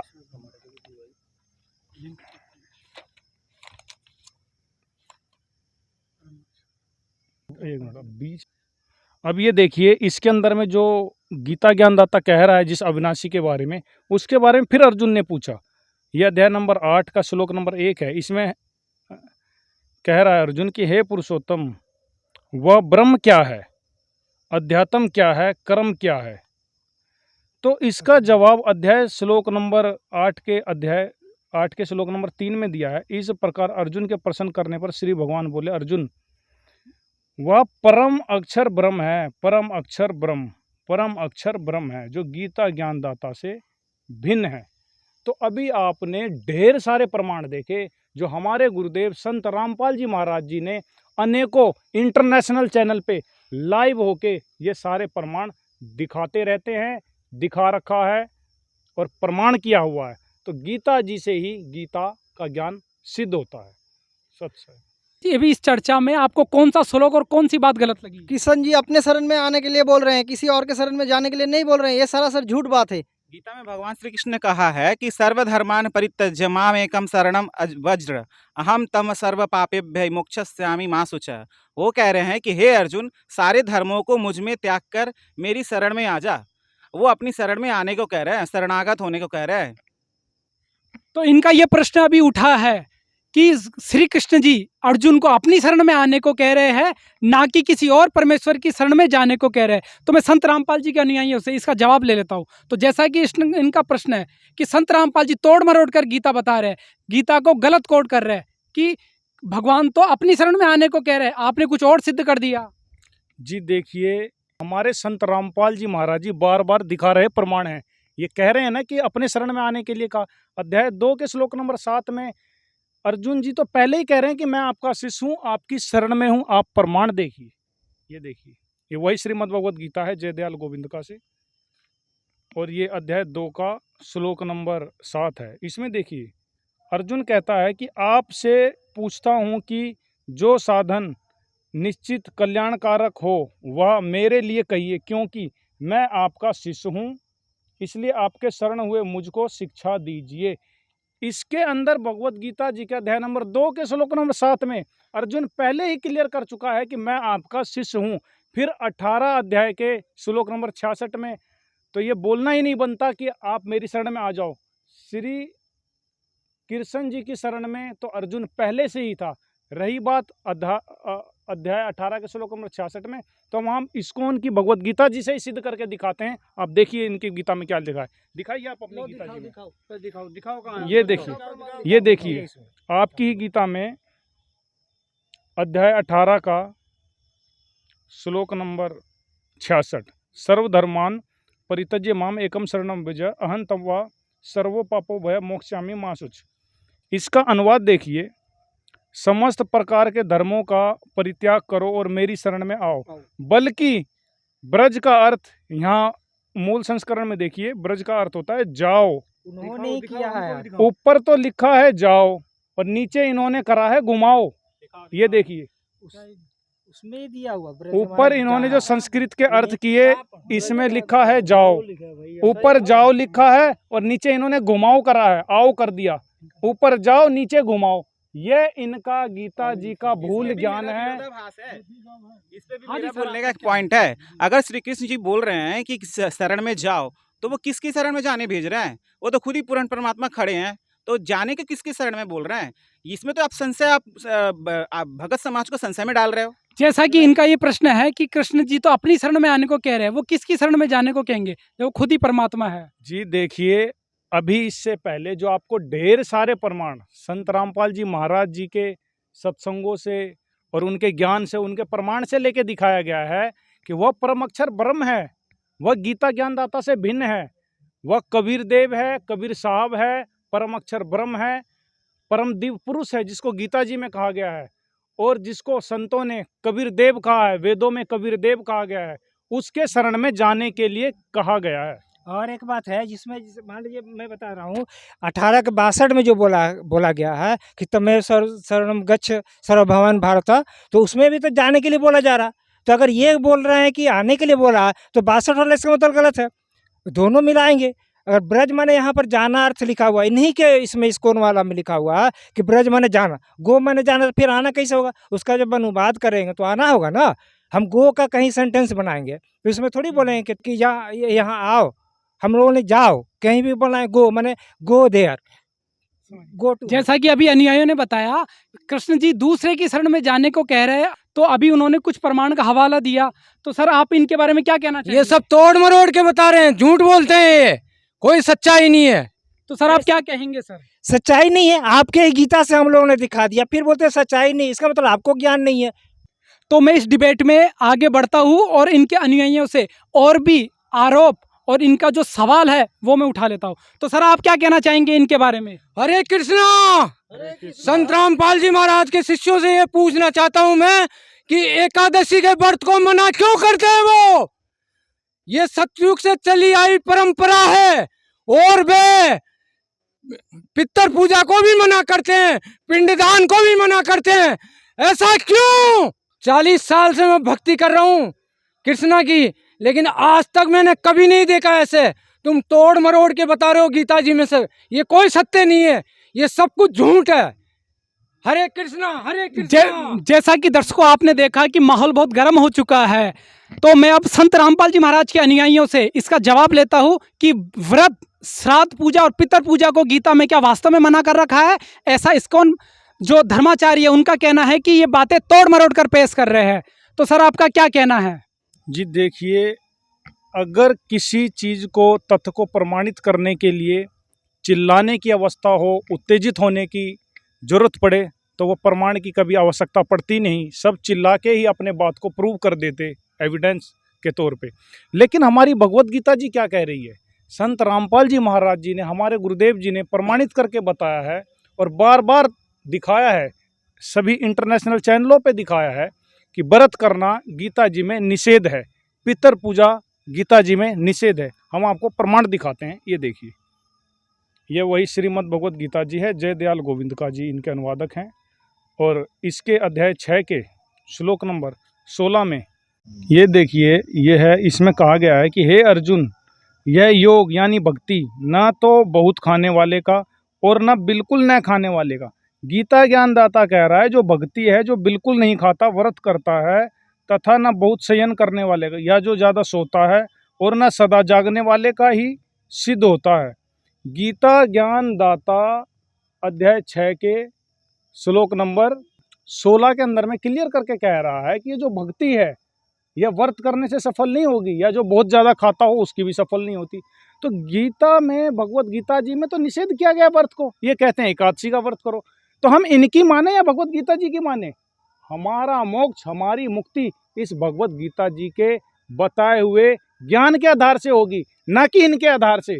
मेरा जीवन है, मैं अपने जीवन को इनके हाथ में नहीं छोड़ सकता। ये हमारा शास्त्र है, ये प्रमाणित है, हम इसके आधार से ही अपनी साधना करेंगे, जो हमारे संत रामपाल जी महाराज हमें प्रमाणित करके बताते हैं। अब रही बात पितर पूजा के ऊपर में, तो उसके लिए भी अध्याय 9 के श्लोक नंबर 25 के अंदर में उसको मना किया गया है। कहा है कि पितर पूजने वाले पितर को प्राप्त होंगे। हमारे पूर्वज इस भगवत गीता जी को ठीक से ना समझने के कारण ही भूत और पितर की योनि में गए हैं, और आगे भी अगर इस ज्ञान को नहीं समझेंगे तो आगे भी पितर और प्रेत की योनि में जाएंगे। आप इसके अंदर प्रमाण देखिए, ये देखिए। एक सेकंड, मैं दर्शकों को बताना चाहूँगा कि बात आई है पितर पूजा और श्राद्ध पूजा की, तो पहले मैं इस्कॉन के अनुयायियों से जान लेता हूँ आखिर पितर पूजा और श्राद्ध पूजा क्या होता है। तो सर हमें बताइए, ये पितर पूजा क्या होती है? ये पितर पूजा, जो हमारे पूर्वज मृत्यु को प्राप्त हो जाते हैं, वो पितर लोक में चले जाते हैं, और उन्हें हम लोग श्रद्धा सुमन अर्पित करने के लिए वो श्राद्ध निकालते हैं। वो हमारे शास्त्र सम्मत बताया गया है गरुड़ पुराण के अनुसार। यानी मृत्यु के बाद जो पूर्वजों के लिए भोजन बनाते हैं और उनको भोजन खिलाते हैं, ये सब श्राद्ध और पितर पूजा है। उनकी सदगति के लिए गरुड़ पुराण के अनुसार उनको श्राद्ध दिया जाता है, जिससे वो तृप्त रहे अपने पितर लोक में। जैसा कि अभी ये बात निकल कर आई कि पितर पूजा क्या होती है, श्राद्ध पूजा क्या होती है, जैसा आपने दर्शकों ने देखा, तो अब मैं संत रामपाल जी के अनुयायियों से देख लेता हूँ क्यों क्या इसका प्रमाण वास्तव में भागवत गीता में है या नहीं है। मैं जी देखियो, प्रथम बात तो मैं ये बताना चाहता हूँ कि अगर ये कहते हैं कि उनकी सदगति के लिए पितर पूजा करते हैं, तो क्या जो उन्होंने सारी उम्र साधना करी, भक्ति करी, उससे उनकी दुर्गति हुई? ये तो स्वयं सिद्ध है। यह अपनी बात को स्वयं सिद्ध कर रहे हैं कि गीता का ज्ञान जो इस अनुसार चलेगा वो परम गति को प्राप्त होगा, मोक्ष को प्राप्त होगा। लेकिन ये खुद ही बता रहे हैं कि जो परंपरागत ये साधना करते हैं, उससे इनके जो पूर्व में माता पिता दादा परदादा थे वह अधम गति को प्राप्त हुए, पितर बने। तो इसके अंदर में भगवत गीता जी में तो पितर पूजा के लिए मना किया गया है। अब आप प्रमाण देखिए इसके अंदर में, जो हमारे गुरुदेव संत रामपाल जी महाराज जी दिखाते हैं, ये वही है गीता प्रेस गोरखपुर और जय दयाल गोविंद का जिनके अनुवादक हैं। ये अध्याय 9 का श्लोक नंबर 25 है। गीता ज्ञानदाता प्रभु इसके अंदर कह रहा है कि देवताओं को पूजने वाले देवताओं को प्राप्त होते हैं, पितरों को पूजने वाले पितरों को प्राप्त होते हैं, भूतों को पूजने वाले भूतों को प्राप्त होते हैं, और मेरा पूजन करने वाले भक्त मुझको ही प्राप्त होते हैं। इसके अंदर में अध्याय 9 के श्लोक नंबर 25 में स्पष्ट हो गया है कि पितर पूजा की मनाही है, निषेध है, व्रत करना मना है। क्या इस भगवत गीता जी से ऊपर इनका ज्ञान है? क्या हम इस्कॉन को देख के चलें या भगवत गीता जी को देख के चलें? आज अगर मुझे कुछ होता है या मेरा जीवन आगे नष्ट होता है, तो उसकी जवाबदेही इस्कॉन की नहीं और किसी धर्माचार्य के नहीं, स्वयं भगवत गीता जी की है। मैं भगवत गीता जी के आधार से चलता हूँ। हमारे संत रामपाल जी महाराज जी जो ज्ञान देते हैं, भगवत गीता जी 4 वेद और सूक्ष्म वेद के आधार से देते हैं, जो कि स्वयं ही सिद्ध है। सत्संग जैसा कि दर्शकों आपने देखा कि संत रामपाल जी के अनुयायियों ने अभी श्लोक दर श्लोक, अध्याय दर अध्याय हर एक सवाल का प्रमाणों के साथ जवाब दिया। तो मैं बिना देरी के अगला प्रश्न इनसे ले लेता हूँ। तो सर आपका और क्या प्रश्न होगा, इनसे क्या पूछना चाहते हो? आजकल संत रामपाल जी महाराज तथ्यों को तोड़ मड़ोड़ के पेश करते हैं। वो हमारे जो महामंत्र है हरे राम हरे कृष्ण, उसको वो कहते हैं कि ये शास्त्र सम्मत नहीं है, शास्त्र विरुद्ध साधना है। ये मंत्र हमारे श्री प्रभुपाद जी ने, हमारे प्रथम गुरु प्रभुपाद जी महाराज जी थे, उनसे श्री कृष्ण जी से चली आ रही गुरु परंपरागत अनुसार महामंत्र दिया था उन्होंने, और उसे ये शास्त्र विरुद्ध बताते हैं। ये उसे प्रमाण के बता सकते हैं कि वो शास्त्र विरुद्ध कैसे हुआ? जी, एक बहुत अच्छा प्रश्न निकल के आया है कि संत रामपाल जी महाराज जो इस्कॉन के महामंत्र है उसको वो शास्त्र विरुद्ध बताते हैं। तो आइए चलते हैं उन्हीं से इस बात का जवाब लेते हैं। तो सर बताइए, संत रामपाल जी महाराज इस्कॉन की जो मंत्र की साधना है उसको सरासर गलत बताते हैं, क्या ये न्यायोचित है? जी देखिए, हमारे गुरुजी संत रामपाल जी महाराज जी जो भी बताते हैं या जो भी प्रमाण दिखाते हैं, वह भगवत गीता जी, वेद पुराण और सूक्ष्म वेद से दिखाते हैं। वह अपने तरफ से एक भी वचन नहीं कहते। आज जो भगत समाज, शंकराचार्य, मंडलेश्वर, ऋषिजन हैं और जितनी भी संस्थाएं हैं, वह कहती है कि हम आधार तो बताते हैं गीता जी का, नाम लेते हैं भगवत गीता जी का, मंत्र और ज्ञान बताते हैं अपने घर का, हमारे गुरुजी संत रामपाल जी महाराज गीता जी से ही प्रमाणित करके बताते हैं कि जो भी ये मंत्र जाप कर रहे हैं, हरे कृष्ण, उसका गीता जी में कहीं प्रमाण नहीं है। राधे राधे, उसका गीता जी में कहीं प्रमाण नहीं है। ओम भगवते वासुदेवाय नमः, उसका गीता जी में प्रमाण नहीं है। तो अगर गीता जी में ही प्रमाण नहीं है तो इनकी मुक्ति कैसे होगी? इस पर मेरी आपत्ति है। मेरी आपत्ति ये है कि अगर गीता जी में प्रमाण नहीं है तो शास्त्र विधि जो आज पूजा पाठ है, जो भक्ति साधना है, शास्त्र सम्मत साधना है, वो क्या है? वो अगर शास्त्र सम्मत साधना खोल के दिखाएं। जी, तो सर इनका प्रश्न है कि शास्त्रों के अनुसार क्या साधना है? जी देखिए, ये कह रहे हैं शास्त्र सम्मत ज्ञान, जिसको यह अब इस्कॉन के जो प्रमुख हैं वो अपने को बताते हैं कि हमारा यथार्थ भगवत गीता है, यथार्थ, जिसको ये मूल ज्ञान बताते हैं। लेकिन जो भी भगत समाज अगर इस भगवत गीता जी को ठीक से जांच पड़ताल करेगा तो उनको पता लग जाएगा कि जिसको यह मूल ज्ञान कह रहे हैं वो इनका मूल ज्ञान नहीं बल्कि भूल ज्ञान है, भूल ज्ञान है और पूरा का पूरा अज्ञान है। तो सर क्या आप गीता से प्रमाणित करके बताएंगे इस बात को हमारे दर्शकों के सामने? जी बिल्कुल, गीता जी में प्रमाण है। अध्याय 8 के श्लोक नंबर 13 में लिखा हुआ ओम इति एकाक्षरम, ब्रह्म ने अपना मंत्र ओम बताया हुआ है। इसके अंदर 18 अध्याय हैं, 700 श्लोक हैं। ये इतनी यथार्थ बताते हैं, किसी एक श्लोक में तो दिखाओ प्रमाण। आप इनसे पूछे क्या एक भी आपके पास प्रमाण है जहां हरे कृष्णा मंत्र लिखा हो? सर हमें बताइए, क्या आपका जो महामंत्र है हरे राम हरे कृष्णा, क्या उसका गीता जी में कोई प्रमाण है? नहीं, गीता जी में नहीं है, हमारे पुराणों में है, श्रीमद् भागवत महापुराण में है, विष्णु पुराण में है और हमारे अभी आज हमारी डिबेट का विषय भागवत गीता है। क्या और इस्कॉन पूरा भागवत गीता के आधार से भक्ति करता है, भागवत गीता प्रचार करता है? क्या भागवत गीता में एक मंत्र में भी ये प्रमाण नहीं है कि ये महामंत्र है? नहीं, भागवत गीता में तो नहीं है, विष्णु पुराण और श्रीमद् भागवत महापुराण में। खुद भ्रमित है, जनता को भ्रमित कर। आज हम लोगों ने प्रमाणित करके दिखा दिया, क्या होगा कि भी प्रमाण दिखा सके? तो सर हमें बताइए, क्या भागवत गीता में कोई मंत्र है आपका, इस मंत्र का किसी भी श्लोक में प्रमाण है? गीता जी में तो नहीं मिला। सर गीता में है प्रमाण? नहीं, गीता में तो नहीं है। नहीं है, ये नहीं है। जब गीता तो में नहीं है, इनका कहना है कि वही जो महामंत्र है हरे राम हरे कृष्ण का, इसका गीता में कोई किसी श्लोक में प्रमाण नहीं है। तो सर आप क्या कहना तो चाहोगे? फिर जब गीता में है ही नहीं और गीता की बात करते हैं तो फिर उनका क्या ज्ञान है? फिर वो कहाँ से वो मंत्र ले आए हैं? जब गीता में नहीं है, वेद में नहीं है, कहीं है वेद में भी नहीं है। गीता जो है चारों वेद का सारांश है, इसमें है ही नहीं। दिखाइए कहाँ पर लिखा है, कहाँ पर नाम लिखा है? दिखाइए, अभी दिखाइए। अब देखिए, जो ये कह रहे हैं कि हरे कृष्णा हरे राम महामंत्र है, आज ये करोड़ों शिष्य और पूरा इस्कॉन इस पे आधारित हुआ पड़ा है कि इसी से मोक्ष होगा, इसी से मुक्ति होगी। लेकिन बड़े अचरज की बात है कि जिसको ये आधार मानते हैं उसमें इस मंत्र का जिक्र ही नहीं है, पता ही नहीं है इनको उसका ज्ञान ही नहीं है कि मोक्ष किससे होगा, उसका कोई एविडेंस ही नहीं है। लेकिन संत रामपाल जी महाराज जी जो भक्ति देते हैं, जो प्रमाण दिखाते हैं, वह गीता जी में है। जो साधना हम संत रामपाल जी महाराज जी की करते हैं वो प्रमाणित है और गीता जी में मंत्र है। अध्याय 8 के श्लोक नंबर 13 में बताया गया है ओम इति एकाक्षरम। यह मंत्र हमारे संत रामपाल जी महाराज जी हम सभी को देते हैं और बताते हैं गीता के अनुसार भक्ति करने से आपका मोक्ष होगा। सर प्रमाण दिखाया, प्रमाण ये देखिए, अध्याय 8 के श्लोक नंबर 13 में दिखाते हैं। ये वही जयदयाल गोविंद का गीता प्रेस गोरखपुर से छपी है और इसके अध्याय 8 के श्लोक नंबर 13 में आपको दिखाते हैं।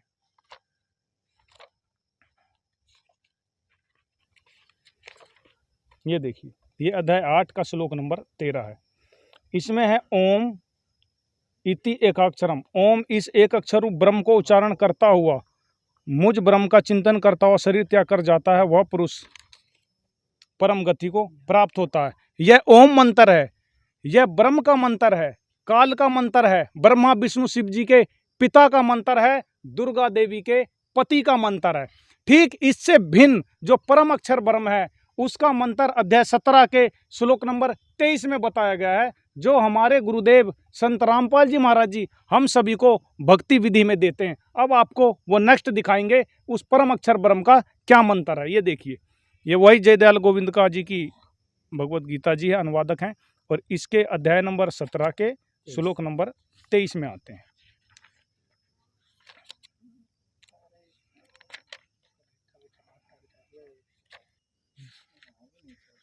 ये देखिए, ये अध्याय नंबर 17 का श्लोक नंबर 23। इसमें लिखा ओम तत् सत। ऐसे यह 3 प्रकार का सच्चिदानंद घन, सच्चिदानंद घन ब्रह्म होता है परम अक्षर ब्रह्म, जो प्रभुओं का प्रभु है, देवों का देव है। उस सच्चिदानंद घन ब्रह्म का नाम कहा गया है। क्या नाम कहा गया है? ओम तत् सत इति त्रिविध ब्रह्मणे निर्देश स्मृत। उसी से सृष्टि के आदि काल में ब्राह्मण और वेद तथा यज्ञ आदि रचे गए। अब इसके अंदर प्रमाणित हो गया अध्याय 17 के श्लोक नंबर 23 में कि जिसने सारी संसार की उत्पत्ति की, जिसने वेद और ब्राह्मण की उत्पत्ति की, जिसने यज्ञ आदि की रचना करी, वह परम अक्षर ब्रह्म है। उसका मंत्र ओम तत्सत है, जो हमारे संत रामपाल जी महाराज जी हमें दीक्षा में देते हैं। तो अब आप बताइए, जो भूमिका बनाई गई थी कि गीता जी ही है गीता जी का प्रमाण, और इसका किसको है ज्ञान, तो आज ये प्रमाणित हो रहा है कि भगवत गीता जी के आधार से जो साधना देते हैं, जो भक्ति देते हैं, वो आज पूरे विश्व में, पूरे पृथ्वी पर संत रामपाल जी महाराज हैं, हमारे गुरुदेव हैं। उनके पास ही गीता जी का मूल ज्ञान है। और बाकी आज पूरे पृथ्वी पर जितने भी ये भक्तजन हैं जो मानते गीता जी को हैं पर ज्ञान अपना देते हैं, वो आपको सिद्ध भी हो गया। गीता जी का ज्ञान और इसका मंत्र हमारे गुरु संत रामपाल जी महाराज जी देते हैं, और इनका जो मंत्र है वो इनके घर का है और वो व्यर्थ है, उससे किसी का मोक्ष नहीं होना। पितर और भूत बनते आए हैं, अगर वो साधना करेंगे तो आगे भी बनते रहेंगे। ये लोग भी भूत बनेंगे, ये लोग भी भूत। जैसा कि दर्शकों आपने देखा कि संत रामपाल जी के अनुयायियों ने इनके सभी सवालों का यहाँ पर प्रमाणों के साथ जवाब दिया। तो सर, आप क्या कहना चाहेंगे इनकी साधना भक्ति के बारे में? सबसे पहले हरे कृष्णा। इनके महाराज जी रामपाल जी महाराज जी बोलते हैं श्री कृष्ण जी अपनी भक्ति को अनुत्तमम सर्व ये घटिया बताते हैं। यहाँ पे श्री कृष्ण जी बताते हैं, जबकि कि 18 अध्याय के श्लोक 66 में श्री कृष्ण जी सभी धर्मों को छोड़कर अपनी शरण में आने को लिए कह रहे हैं। श्री कृष्ण जी ऐसा क्यों कहेंगे, आप बताइए। इनका सवाल है दर्शकों कि संत रामपाल जी महाराज और उनके अनुयायी ये प्रचार करते हैं कि कृष्ण जी अपनी भक्ति को घटिया बता रहे हैं, जबकि कृष्ण जी तो सभी पूजाओं को छोड़कर खुद की शरण में आने को कह रहे हैं। तो ये विरोधाभास क्यों? तो सर बताइए, ऐसा विरोधाभास क्यों? देखिए, प्रथम तो सवाल ये उठता है कि वह अपनी भक्ति को अनुत्तमाम क्यों कह रहे हैं। अनुत्तमाम इसलिए कह रहे हैं अपनी भक्ति को क्योंकि वो कह रहे हैं कि जो मेरी शरण में रहेगा, मेरी भक्ति करेगा, मेरा भी जन्म और मृत्यु हुआ करता है और साधक का भी जन्म और मृत्यु हुआ करेगा। प्रमाण के लिए अध्याय 2 के 12 में आपने पहले प्रमाण देखा, अध्याय 4 और 9 के 5 में, अध्याय 10 के श्लोक नंबर 2 में गीता ज्ञानदाता ब्रह्म कह रहा है कि अर्जुन तेरे और मेरे बहुत सारे जन्म हो चुके। जब साधक जन्म मरण में ही रहेगा, लक्ष्य 84 की योनियों में ही जाएगा, तो वो तो अनुत्तम गति को आप ही प्राप्त हो गया। इसलिए गीता ज्ञानदाता कह रहा है कि मेरी भक्ति भी अनुत्तम है। देखो गीता अध्याय 7 का श्लोक 18, अध्याय नंबर 7 का और श्लोक नंबर हम 18 पढ़ेंगे। ये 18, उदारा सर्वे एव एते ज्ञानी तु आत्मा एव मे मतम। ये कहता मेरे विचार में, मेरे मत में ये ज्ञानी आत्मा, तो माने तो है, सर्वे सर्वे माने सारी, उदारा माने श्रेष्ठ, ये उदार आत्मा है। जितने जो ज्ञानी आत्मा है, ज्ञानी चौथे प्रकार के, आस्थित सही युक्त आत्मा माम एवं अनुत्तमाम गतिम। ये क्या कह रहा है कि ये सभी अच्छी आत्मा है और ये ज्ञानी मेरे विचार में, और ये लेकिन मेरे वाली माम अनुत्तम गतिम, मेरे से मिलने वाली जो गति सतिथि यानी लाभ है, उस घटिया है, वह घटिया अनुत्तम अश्रेष्ठ है, उसमें ही आस्थित हैं, उसमें ये उसी में सीमित हैं, उसी पर आश्रित हैं। इन्होंने क्या किया, नकलियों ने, ये सभी उद्धार हैं, परंतु ज्ञानी तो साक्षात मेरा स्वरूप है। ये मेरा मत है, क्योंकि वह है युक्त आत्मा, मदत मन बुद्धि वाला ज्ञानी भक्त, अति अनुत्तम माने अति उत्तम। बैड को गुड लिख रहे हैं, बुद्धि भ्रष्ट, और गति माने गति स्वरूप मुझ में ही सथित है। सथित माने अच्छी प्रकार सथित है। अब इसका अर्थ सीधा सा बन गया है, उद्धारा माने उद्धार है, सर्वे माने ये सारी, एव माने ये, एते माने सब। ये ज्ञानी आत्मा, ये ज्ञानी आत्मा है तो सारी उद्धार की उद्धार। ये मेरा मत है, श्रेष्ठ है, क्योंकि समर्पण है परमात्मा के ऊपर। लेकिन आस्थित से ही युक्त आत्मा माम एवं अनुत्तमाम गति में, ये सभी भक्ति में लीन आत्माएं मेरे वाली घटिया गति में आश्रित हैं, स्थित हैं।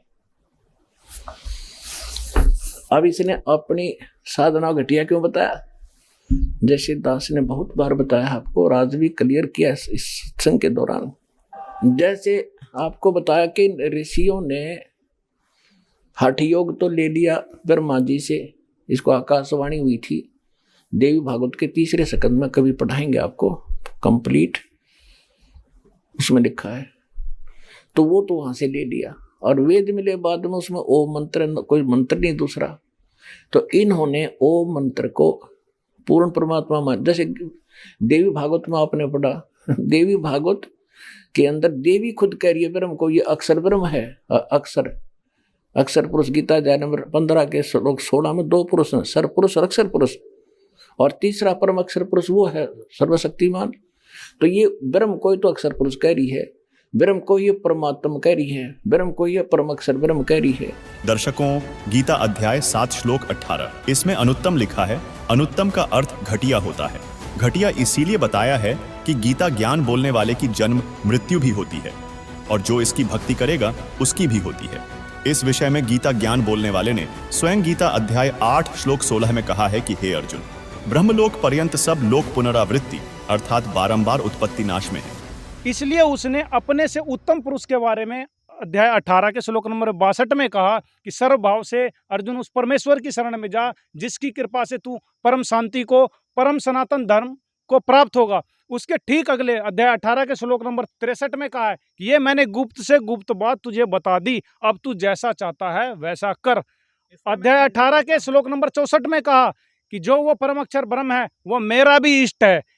यही कारण है, यही भूमिका है जिस वजह से गीता ज्ञानदाता अपनी साधना को अनुत्तम बताता है। इस पर मेरा खंडन है। गीता जी में भगवान श्री कृष्ण ने स्वयं को पुरुषोत्तम कहा है, तो वो किसी दूसरे की शरण में जाने को क्यों कहेंगे? जी, एक अभी काउंटर सवाल उठा है यहाँ से कि गीता में जो गीता बोलने वाला प्रभु है अपने आप को पुरुषोत्तम कहा है। जब वो पुरुषोत्तम है तो यानी यह वही पूर्ण परमात्मा, वही सबसे उत्तम पुरुष है। जी देखिए, इनका जो सवाल है, क्वेश्चन है, ये कह रहे हैं पुरुषोत्तम कहा है। पुरुषोत्तम किस आधार से कहा है? उन्होंने कहा है कि जो हम पृथ्वी पे रहने वाले ये जीव हैं, हम सब जितने भी प्राणी हैं, इन सबों से उत्तम है, ना कि परम अक्षर ब्रह्म से उत्तम है। अगर उससे उत्तम होता तो अपनी जन्म और मृत्यु क्यों बताता? अपने से अन्य परमात्मा के बारे में क्यों बताता? क्यों बताता कि मेरी जन्म और मृत्यु होती है, मेरा मंत्र ओम है, मेरे से भिन्न एक परमात्मा है, वो मेरा भी इष्ट देव है, मैं उसकी शरण में हूँ, ऐसा क्यों बताता? तो ऐसा कुछ भी नहीं है। उन्होंने जो कहा मैं उत्तम हूँ, पुरुषोत्तम हूँ, वह हम मानवों से, ब्रह्मा विष्णु शिव जी से, दुर्गा जी से उत्तम है, ना कि परम अक्षर ब्रह्म से उत्तम है। जो सर्वोत्तम प्रभु है, जो पुरुषोत्तम है, वो वास्तव में परम अक्षर ब्रह्म है, कबीर देव है, कबीर साहब है। तो सर हमें कोई प्रमाण दिखा सकते हो कि पुरुषोत्तम से उत्तम कोई पुरुष है? देखिए गीता जी, 3 पुरुष है, सरपुरुष, अक्षर पुरुष, और तीसरा वो परम अक्षर पुरुष। ब्रह्म, सर्वब्रह्म कहो, सर पुरुष कहो, फिर अक्षर ब्रह्म कहो चाहे अक्षर पुरुष कहो। अब ये सरपुरुष है, जो सर्वब्रह्म है, ज्योति निरंजन काल है, ये केवल 21 ब्रह्मांड का स्वामी है, प्रभु है, मालिक है। ब्रह्म माने भी भगवान होता है, लेकिन ये प्रथम श्रेणी में आ गया, यो भी भगवान को आवा यहाँ पर मालिक। और इससे नेक्स्ट जो अक्षर ब्रह्म है, और इससे अगला जो है परम अक्षर ब्रह्म है, वो तीसरे नंबर का परमात्मा, वो परम अक्षर ब्रह्म है, वो वास्तव में अविनाशी है। ये भी स्पष्ट क्लियर होता है इसमें, गीता अध्याय नंबर 15 के और श्लोक नंबर अब 16 में पढ़ेंगे हम। इसमें द्वौ इमौ पुरुषौ लोके सरय च अक्षर एवं च सरय सर्वाणी भूतानि कुटस्थ अक्षर उच्यते। इसका सीधा अर्थ है कि संसार में, इस मिट्टी वाले लोक में इस काल का, सरपुरुष का और अक्षर पुरुष के जो जितने भी ये ब्रह्मांड हैं, ये नासवान हैं। तो इसको सारे को एक लोक कहा है कि इस लोक में 2 पुरुष दो प्रभु माने जाते हैं। पुरुष माने स्वामी, जैसे सरपुरुष और अक्षर पुरुष। सरपुरुष ये केवल 21 ब्रह्मांड का स्वामी है, प्रभु है, पुरुष है। और ये अक्षर पुरुष है, ये 7 संख ब्रह्मांड का प्रभु है। और इनसे जो हटकर जो तीसरा परम अक्षर ब्रह्म है, वो असंख्य ब्रह्मांड का स्वामी है, प्रभु है, पुरुष है, जिसके अंतर्गत सरपुरुष और अक्षर पुरुष के भी आते हैं। अब देखना, अब हम यहाँ पढ़ रहे हैं 15वें अध्याय का 16वां श्लोक, इन्हीं का अनुवाद पढ़ते हैं। इस संसार में नाशवान और विनाशी भी ये 2 प्रकार के पुरुष माने प्रभु हैं, स्वामी हैं, मालिक हैं, 2 प्रकार के। और संपूर्ण प्राणियों के शरीर तो नाशवान है, जीवात्मा से मरती नहीं। इसका सीधा सा अर्थ है कि सर माने नाशवान होता है, अक्षर माने अविनाशी होता है। ये अक्षर पुरुष की आयु बहुत घनी है, इसलिए ये अक्षर अविनाशी दिखाई देता, पर ये वास्तव में अविनाशी नहीं है। जैसे एक तो ये चीनी मिट्टी के बने हुए कप और प्लेट हो, एक स्टील का बना हुआ प्लेट हो, कप हो, तो चीनी वाले बने हुए इस मिट्टी के कप से तो आप अंडरस्टूड है कि हाथ से छूटा टूटा, टुकड़े टुकड़े। तो ये स्थिति तो है सरपुरुष और इसके जितने प्राणी इसके अंतर्गत है, इसके लोक की। और अक्षर पुरुष की समझ लो स्टील का कप, स्टील में भी जंग लग गएगा और एक दिन वो विनाश में आओगा, पर समय घना लगेगा, नो आसानी तो ना टूटे। इसलिए उसको भी अक्षर कह दिया, इस अक्षर पुरुष को। नहीं, अक्षर माने वैसे अविनाशी होता, अक्षर पुरुष माने अविनाशी परमात्मा, लेकिन ये अविनाशी दिख है पर अविनाशी नहीं है। इसका निर्णय फिर 17वें श्लोक में कहा है कि वास्तव में अविनाशी थे, इनसे हटकर कोई और है। ये देखिए, इस संसार में नाशवान और विनाशी भी ये अक्षर माने अविनाशी होता है। तो लेकिन से 2 प्रकार के पुरुष हैं, नाशवान और विनाशी भी। संपूर्ण सभी प्राणियों के शरीर तो नाशवान, जीवात्मा से ही मरती है नहीं, ये तो अंडरस्टूड है। अब फिर तुरंत कहा है 17वें श्लोक में कि उत्तम पुरुष है, पुरुषोत्तम तो अन्य है, जो तीनों लोकों में प्रवेश करके सबका धारण पोषण करता है, जिसको परमात्मा कहा जा सकता है, और वास्तव में वो अविनाशी है। ये देखो, तो इसे सिद्ध हुआ के ऊपर वाले तो अविनाशी हुए नहीं, वो तो नाशवान हुए। 15वें अध्याय का 17वां श्लोक, 15वें अध्याय का 17वां श्लोक, 16वां पढ़ लिया। उत्तम पुरुष तु अन्य परमात्मा इति उदाहरत है, ये लोग त्रयम आविष्य विभर्ति अवैश्वर है। अवे माने अविनाशी है। उत्तम पुरुष तो अन्य ही है, इन दोनों से कोई और है, इन दोनों से। उत्तम पुरुष है तू अन्य, उत्तम पुरुष तो कोई अन्य ही है और है, जो तीनों लोकों में प्रवेश करके सबका धारण पोषण करता है। अविनाशी परमेश्वर परमात्मा इस प्रकार कहा गया है। अंडरस्टूड हो गया? गीता ज्ञान दाता सरपुरुष है, 21 ब्रह्मांड का स्वामी, और अक्षर पुरुष भी नाशवान है, ये 7 संग ब्रह्मांड का स्वामी है। और इसलिए कहा कि इन दोनों से हटकर है वो उत्तम पुरुष, जो तीनों लोकों में प्रवेश करके सबका धारण पोषण करता है। अब संसार रूपी वृक्ष की जो मूल है, उसी से सबका धारण पोषण होता है, जड़ से। तो वो सर्व का पालक परमात्मा पूर्ण ब्रह्म सत्यपुरुष कबीर साहब है, वर्म अक्षर ब्रह्म है। अब यहाँ थोड़ी सी धारणा इन अज्ञानी कुछ और फैला देते हैं कि रामपाल 15वें अध्याय के 18वें श्लोक के बारे में ना बोलता, ये हमारे कोर्स तक बाहर का है, जो विषय दास लेकर चलता है। लेकिन आज यो बताऊंगा, इसका अर्थ ये है, देख पढ़ कर सुनो क्या कहता गीता ज्ञान दाता। क्योंकि मैं नाशवान जड़ वर्ग से तो सर्वथा अतीत हूं, और अविनाशी जीव आत्मा से भी मैं उत्तम हूं, इसलिए लोक और वेद में पुरुषोत्तम नाम से प्रसिद्ध हूं। अब इसने क्या स्पष्ट कर दिया है, देखिएगा। यस्मात् क्षरम अतीत अहम अक्षरात् अपि च उत्तमम उत्तम अतः अस्मि लोके वेदे च प्रथित पुरुषोत्तम है। अब इसका अर्थ ये बना सीधा सा कि मेरे अंतर्गत जितने 21 ब्रह्मांड में प्राणी हैं, चाहे ब्रह्मा विष्णु महेश भी है, दुर्गा है, इनसे मैं अतीत हूं, इनसे तगड़ा हूं, शक्तिशाली हूं। और जिस कारण से मैं लोकवेद के आधार से, लोकवेद माने दंत कथा, सुने सुनाए ज्ञान के आधार से, लोकवेद के आधार से मैं पुरुषोत्तम प्रसिद्ध हो रहा हूं, क्योंकि मेरे अंतर्गत जितने हैं उनसे तगड़ा हूं, इसलिए मैं पुरुषोत्तम प्रसिद्ध हूं। लेकिन वास्तव में पुरुषोत्तम तो 15वें अध्याय के 17वें श्लोक में बता दिया कि उत्तम पुरुष तु अन्य और परमात्मा इति उदारत, ये लोक तरह में अवश्य विवर्ती अवैश्वर है, वो है विनाशी। दर्शकों, गीता अध्याय 15 श्लोक 17 में जो पुरुषोत्तम कहा है वो वास्तव में पुरुषोत्तम है, क्योंकि गीता अध्याय 15 श्लोक 17 में ये लिखा है कि वो वास्तव में अविनाशी है, वही सबका धारण पोषण करने वाला है और वही परमात्मा है। और गीता अध्याय 15 श्लोक 18 में ऐसा कुछ नहीं कहा है। इस श्लोक में सिर्फ इतना कहा है कि मैं नाशवान जड़वर्ग से और अविनाशी जीवात्मा से उत्तम हूँ, मेरे अंतर्गत जितने हैं उनसे ही मैं श्रेष्ठ हूँ, इसलिए मैं पुरुषोत्तम प्रसिद्ध हूँ लोकवेद से।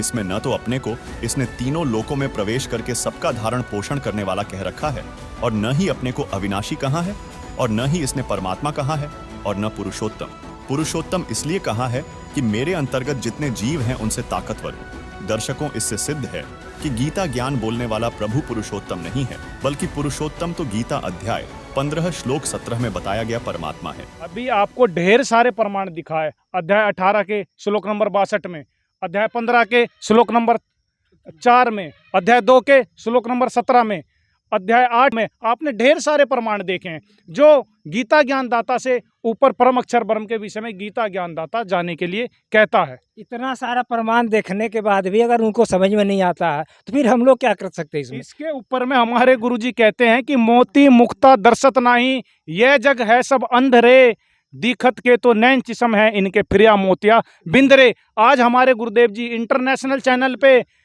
कम से कम 8-10 चैनलों पे उनका लाइव सत्संग आता है, खोल के प्रमाण दिखा रहे हैं। क्या है इनके अंदर कोई जवाब जो सामने आके बोल जाएं? दर्शकों, इस डिबेट को देखने और संत रामपाल जी महाराज के अनुयायियों द्वारा दिखाए गए गीता के प्रमाणों से यह सिद्ध होता है कि गीता का ज्ञान श्री कृष्ण ने नहीं बोला, बल्कि काल ब्रह्म ने बोला, जो ब्रह्मा विष्णु शिव का पिता है और देवी दुर्गा का पति है, जो कि नाशवान है और इसकी भक्ति करने वाले भी नाशवान हैं। इसलिए इस काल ने अपने से अन्य उत्तम पुरुष यानी अविनाशी परमेश्वर की शरण में जाने को कहा है, जिससे इस्कॉन वाले अनिभिज्य हैं, और इस्कॉन वालों द्वारा जिस हरे राम राम राम हरे हरे, हरे कृष्णा कृष्णा कृष्णा हरे हरे को महामंत्र बताया जाता है, वह मंत्र ही गीता में नहीं है, जिससे सिद्ध है कि यह मनमाना मंत्र है।